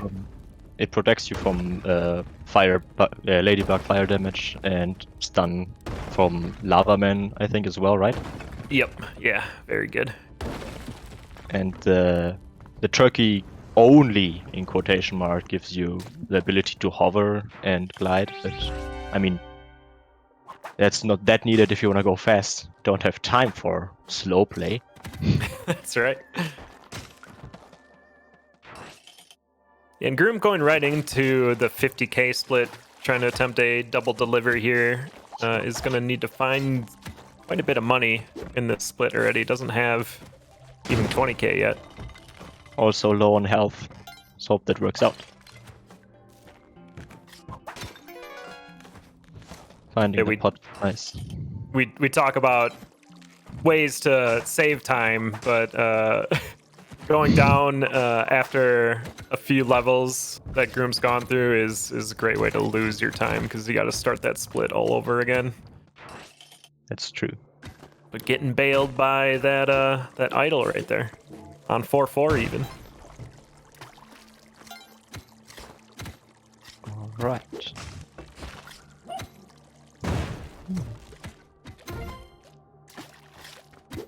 What blew up? Did he throw the... I didn't catch that. Did he throw a bomb of his own to get through I there? think so. I was wondering that too. I was like, what blows up in this stage? I was like, there could be a TNT crab, but yeah, I think Groom just threw a bomb there.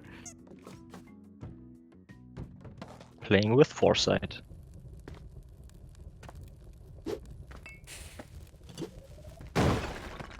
Alright, the hired hand split.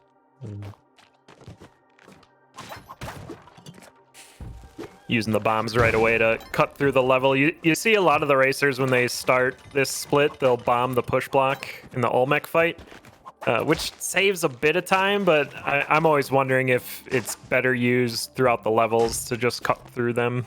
That's, kind of the decision you got to make on the fly. I honestly wouldn't know what I would do. Seems like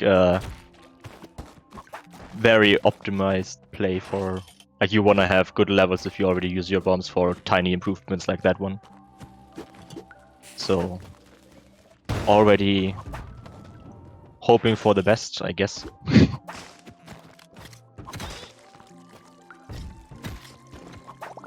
mean, these levels seem to be going really good for Groom. Yeah, gets the delivery. Well done. That was a good split. Just checking in on a few of the other racers here on their splits. Looks like they're all just getting into the first three. Trying to get a good pace going. Yeah, I think we get to the point where more people are restarting for small mistakes. Even though that, I mean, whatever. Just seems less great to me.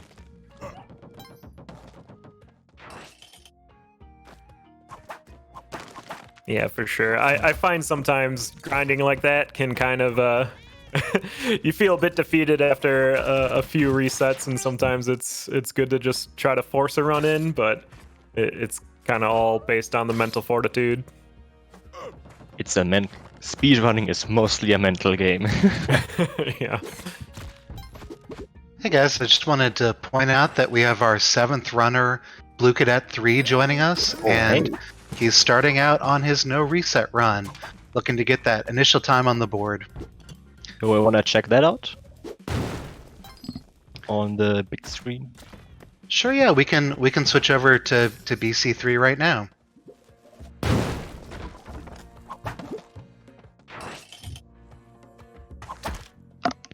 Nice, there he is, and welcome Blue Cadet to the AST run. So like all the other racers here, or speedrunners, Blue Cadet will be doing a no reset run right now, just to get a time on the board for the most part.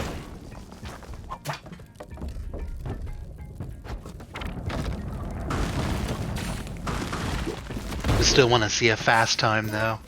Absolutely. Gotta catch up to our competitors. I like the full use of bombs there. Takes some fall damage, but it doesn't matter because he's going to be resetting here.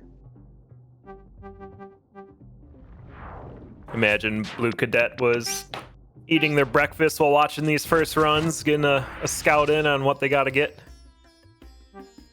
Sure. And Actually, I'm also just realizing that it's a good opportunity for us to take a quick break and remind people of our sponsors, Kaspersky and Mossmouth, who've helped us with a $3,000 prize pool for this event. Just a reminder, this has been Break the Record Live, Spelunky 2, All Shortcuts plus Tiamat, and we'll be back with you shortly.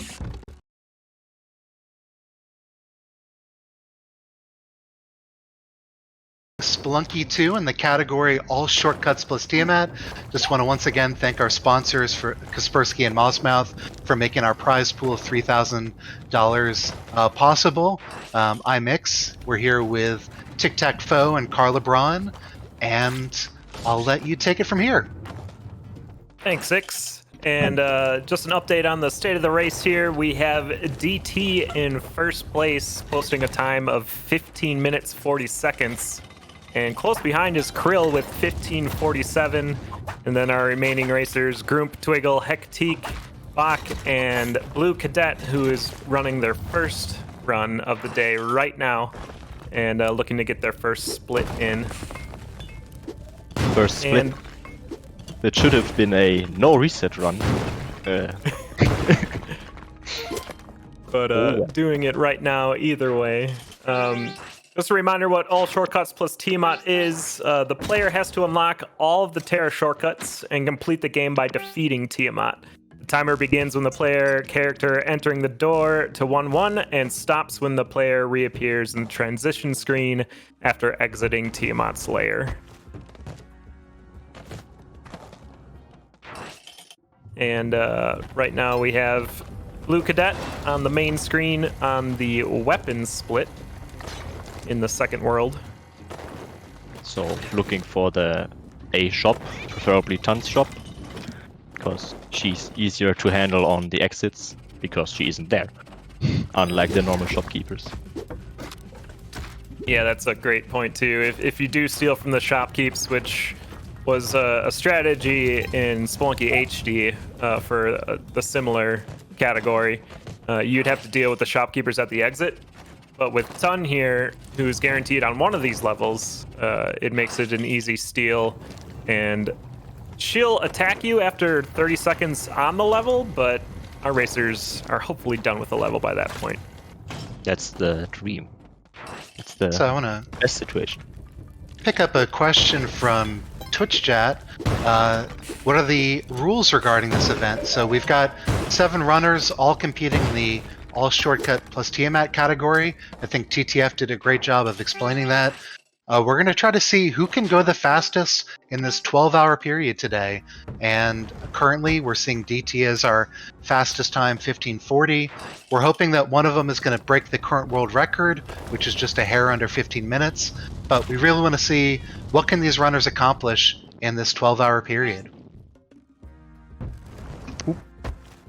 Just an BC. unfortunate death there for BC. Don't slip near lava. I find that's a thing that happens when you're looking not at your character, you're looking at the traps in front of you, and you just lose track of where you are, and suddenly you're resetting. Yeah, I think that's actually a sign of knowing how to play the game fast. is when you don't need to look at your own character that much anymore. Instead, you're looking at the surrounding and already know I need to time my whip this in that way to get through. But sometimes, you just slip up. Absolutely, that's always my first recommendation to someone when they ask how they can start getting into speedrunning Spelunky or Spelunky 2 is start looking at where you're going, not where you are. So BC also, I'm calling Blue Cadet BC because I'm lazy. But he found a pre-tamed rock dog again, which is the best one, the best mount to find, and just making its way through this heated battlefield, I guess.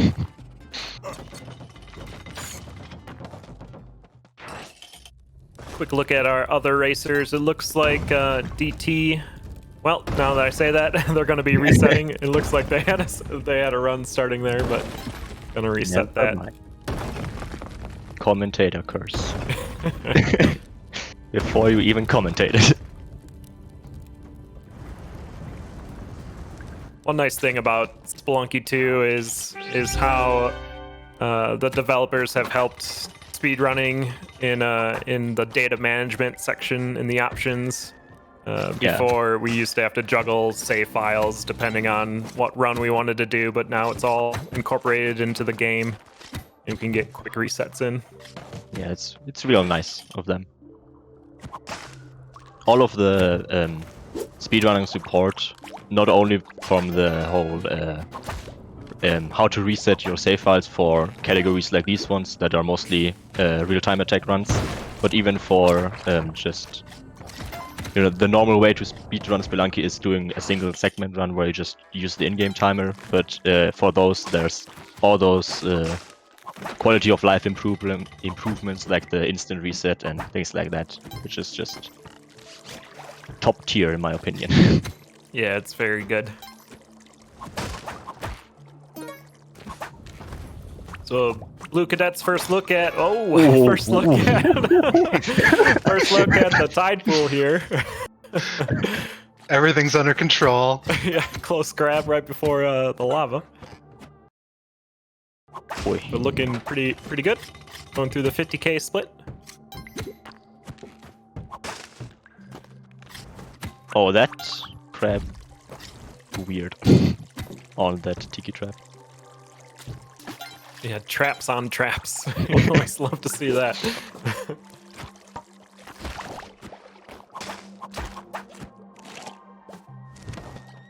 All right, got through. Yeah, well done. And then, like most of these splits, after delivering the item to Terra, you'll be resetting your run to get back into the zone required for your next split. Yeah. The only exception is when you do the double delivery, where your next split ends on the zone that you just unlocked, after the zone that you just unlocked. So. Right, and that's where the big time saves are going to occur, assuming a runner gets a jetpack or a telepack. Yeah, those are the ones that really matter, together with the key split, because that one goes through the whole game. Yeah, so it's kind of like a sprint and then a little bit of a longer jog, split up all into one run, which is interesting to watch.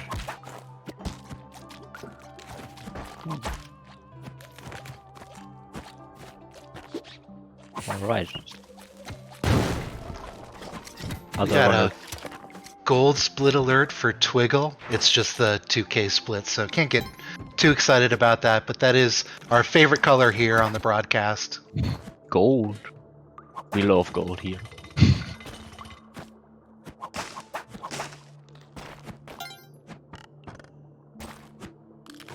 All right. Look at that, making his way through. The HH is asleep at top right. I would imagine as much. Yep, there it is in the transition screen. It's always weird to me that you know, in HD we didn't have that luxury, let's say.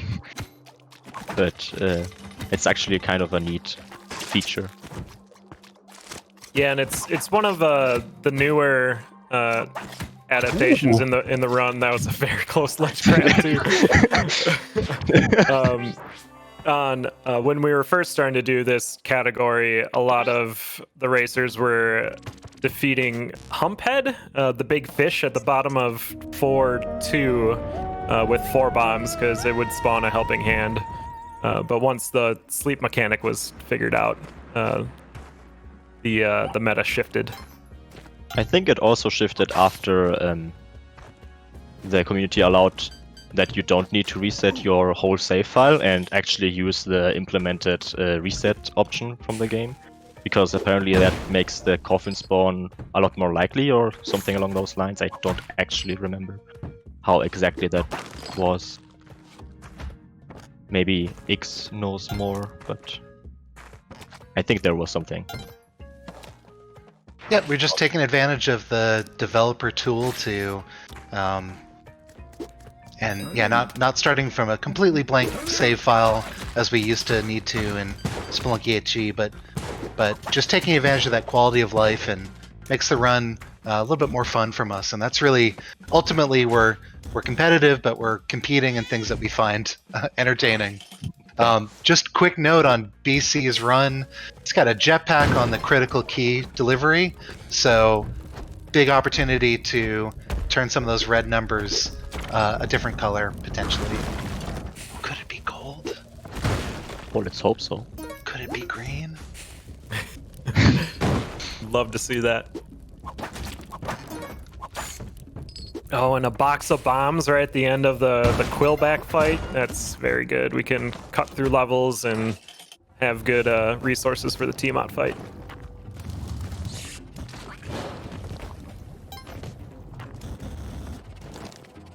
All right. I think One thing about the jetpack, though, especially in Volcana, it is explosive. So any bit of fire that hits the jetpack will make it explode. That's why that ladybug gets a healthy pause before hopping that gap. I was thinking about mentioning that, but I have such a bad track record of today's stream of explaining mechanics right before they happen. So I was going to sit on that one, but yeah, the trade-off is it's the fastest item, but it's also incredibly dangerous, particularly in this area and later on in Neo Babylon. But I'm sure no issues with BC3 here. Yeah, these runners know how to handle dangerous situations. Hot situations, one would say. Very nice.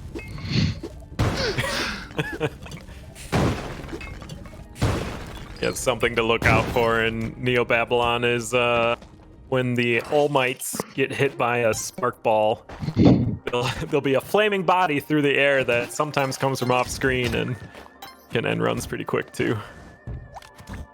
It's actually quite an interesting balancing mechanic, the fact that fire gets such a, say, quality of being able to destroy one of your backpack items. Interesting way to balance one of the best items from the old games and also still in this game. Yeah, I was a really big fan of that change, just because it felt in HD when you got the jetpack, it's like, oh, I'm good to go. But now you still gotta pay attention. Yeah, I first I wasn't so excited about it because I liked my easygoing, fast fly through the air run kind of stuff, but in retrospect, it's better that way to have it a bit more equalized, let's say. Yeah, another interesting balance change with the jetpack compared to the previous iteration is the jetpack refuels only when you're standing on solid ground. It used to be if you were ledge grabbing or if you were attached to a rope, you would also have that benefit of refreshing your fuel. But important note on BC3's run, we've now delivered the key, moving on to this final split and hopefully getting our first PB for BC3 this event. Has pretty much everything he needs, so just has to get there with 10 bombs. is allowed to miss a few of them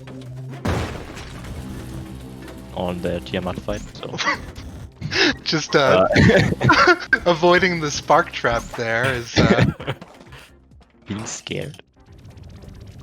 I've been noticing that BC3 is just an incredible poker face when these sort of crazy things are occurring in the game. Just completely calm, focused. Just Spelunky things. Nothing to worry about. The usual. Oh, Yeah, this Neobab is quite something. giving a loud hello to Blue Cadet right now. Welcome to the grind. Wait, actually, no.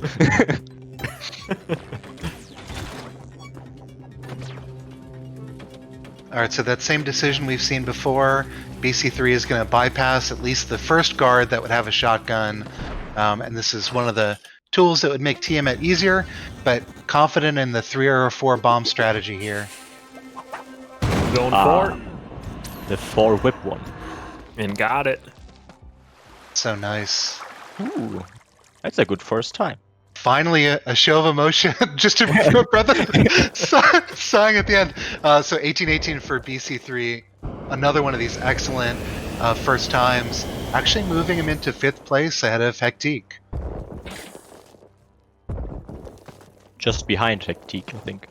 Yeah, really good no reset run, and I'll give you guys the opportunity of picking our next runner because there's no one who has a clear advantage over the field right now. Let's welcome DT back from his break. Put him on the big screen. Here we go, DT. See, our current world record holder and also our PB holder for today's race is DT here. We're seeing some red times here, but there's certainly a lot of time to make up. We mentioned that the telepack is going to be very relevant in the later key split, and so that's probably why he's keeping this run going. I almost wonder at the end of the day for this category if we'll see some grinds go into the key split just to find a telepack or a jetpack. I hope so. Just for the extra excitement, I guess. The extra drama, yeah.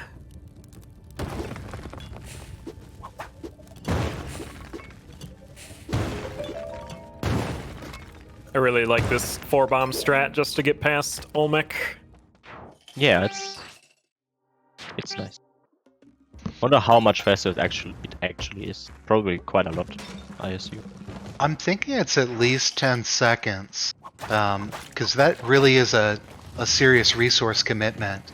But you avoid multiple stomps in the Olmec, and then you're just straight in the exit instead of needing to go through the push block. But yeah, it's definitely seeing that it's worth it in most situations.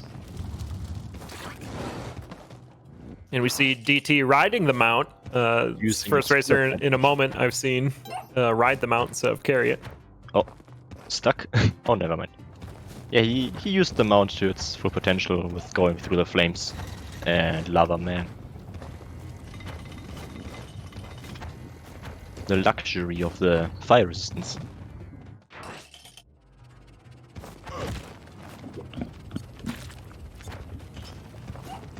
And one thing to mention about the mounts too, they do have a double jump built right into them. It makes navigating traps and levels a bit more easy.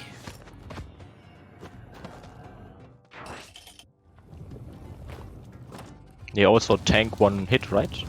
I don't actually know how exactly it works.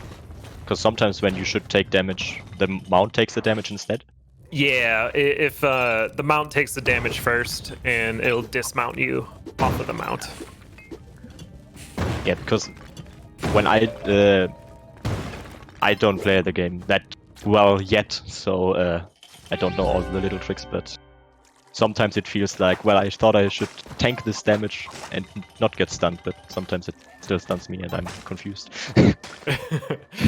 That's a good point, though. This game hasn't been out that long, and we're still learning new things and new strategies, and just trying to optimize them all. Go fast.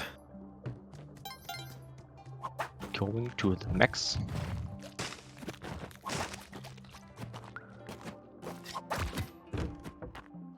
Did you find you had to break a lot of Spelunky HD muscle memory when going into this game?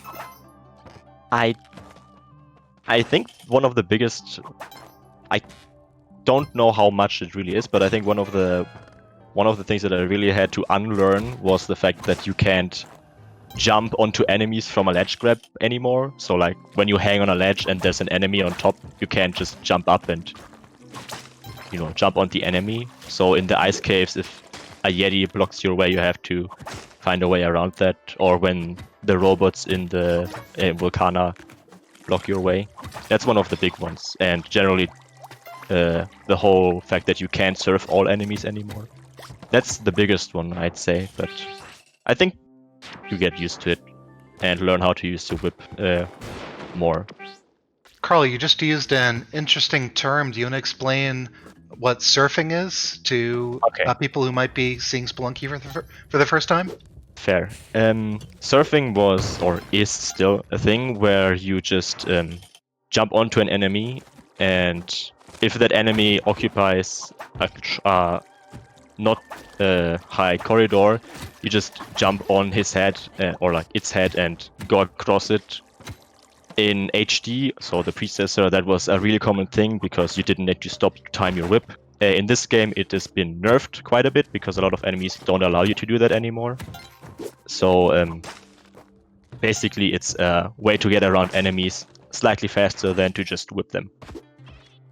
Sure, and in case people are connoisseurs of other speedrunning games, you should think of it as a very short a zip like in a Mega Man series where you're going pretty quick horizontally through the hitbox of one of these larger enemies.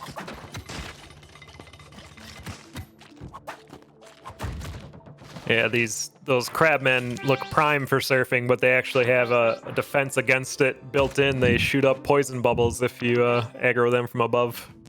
I've seen people do the surf on them still though, because I think if you surf across them, like in those short corridors, you actually escape those bubbles, or they can shoot the bubbles if they are in that corridor. Oh, nice. Where they hit their head on the ceiling.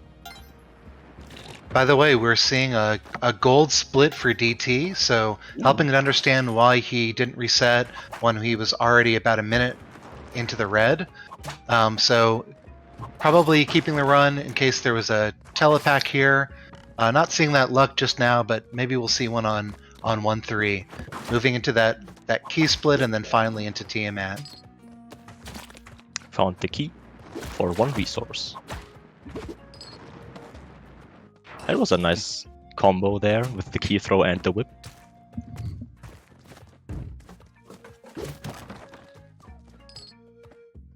There's a few ways to identify if your key is going to be on the level or not. It'll be either on 1-2 or 1-3, and 1-2 or 1-3 is either occupied by the key or Yang's turkey shop. So if you see on 1-2 a bunch of turkeys running around, it's more than likely that the key's not on that level. And but if you see the Ujadai room or just along your main path, you should see the key because it'll spawn on the main path. You keep an eye out for it that way. Oh wow! Ooh, that was Saved. sketchy. Get that rock dog out of there.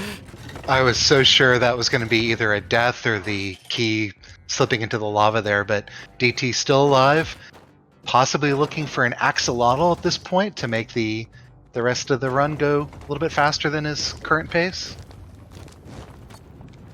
The teleports from Axolotl are super weird in my opinion. The fact that you can't just use them like normally, but you have to like triple jump to actually get the teleport, because most of the time you want to teleport downwards to go faster. So Axolotl needs to already have used his double jump. It's kind of weird. Yeah, and sometimes those jumps will put you higher than what's safe to teleport down. So it's always a nervous time. It's a rare combination of words in Spelunky. TTF just said safe to teleport, which I don't really recognize.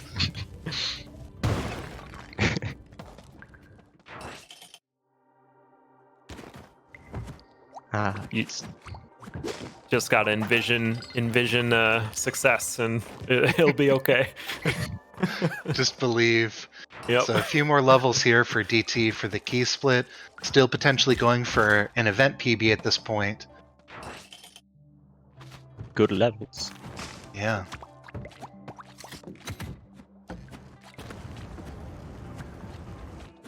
A nice shortcut here from around the main path. No surf? No surf. On that lobster man. What's their actual name? They have a weird name, I can't remember. I don't remember either. I call him Crabman. Works for me. All right, we need some help from Twitch chat here. Who's going to help us with some of the lore, some of the names of these enemies? Lobster Samurai. Banksy, that's right. Panksy. Thank you so much, Royal Goof. It's a Crypt of the Necrodancer legend right there. That is true. We've had some really good cross-pollination with the other roguelike communities, and TTF on broadcast here has been one of those crucial links to those communities as someone who's done casting for that speedrunning community's events.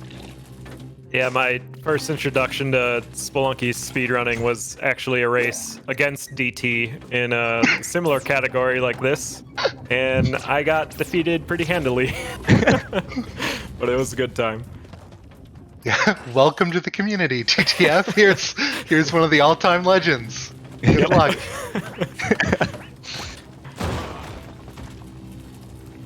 That bomb was weird. Bouncy bomb there. Oh, there's a really good speed tech right there from DT. Those laser traps won't do damage to you if you're pushed up right against them. You can just essentially eat the laser. You can't eat an All Might face, though. And it's an unfortunate death there for DT. Unlucky. Just a really good run overall by DT. Even though he was in the red for quite some time, kept it alive and had a chance for a race PB. Just, I would say, through 6-2, maybe even the middle of 6-3, it was still alive. But great run. Let's move over to Grump, who is in the green right now. Oh. And here we go.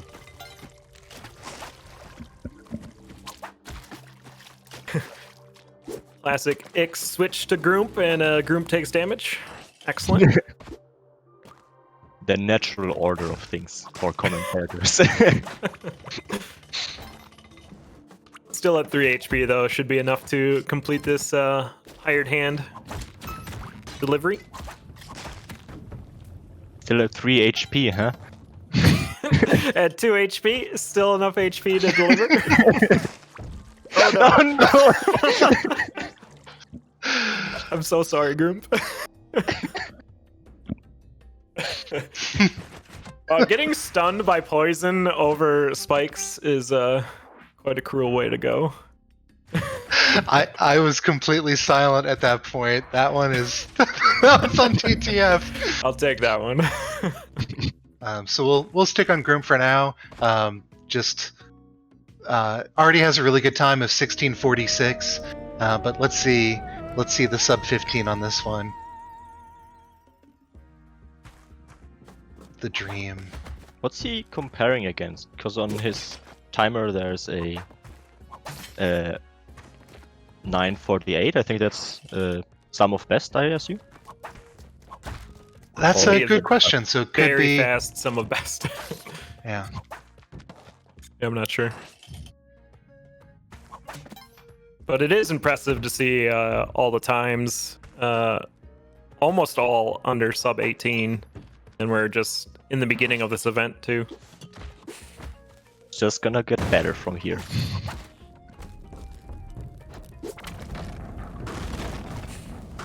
Seen a lot of people in all of our runners still in the dwelling.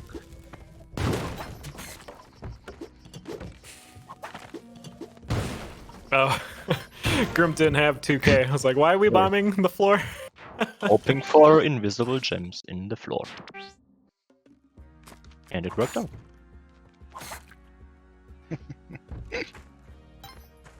That's what happens when you go real fast. You don't have time to pick up gold. We did see that once today already. Those with the teleporter. You can't blame him for that. That's true. Just have Terra sell your teleporter for 10k. Be good to go. Mm-hmm. How much does that teleporter cost when you buy it normally? How did... It was weird. That assumes that we ever buy items as speedrunners. Yeah. I'm gonna say too expensive. If Too I were to expensive. Not guess, worth it. I would say 20k. That feels about right.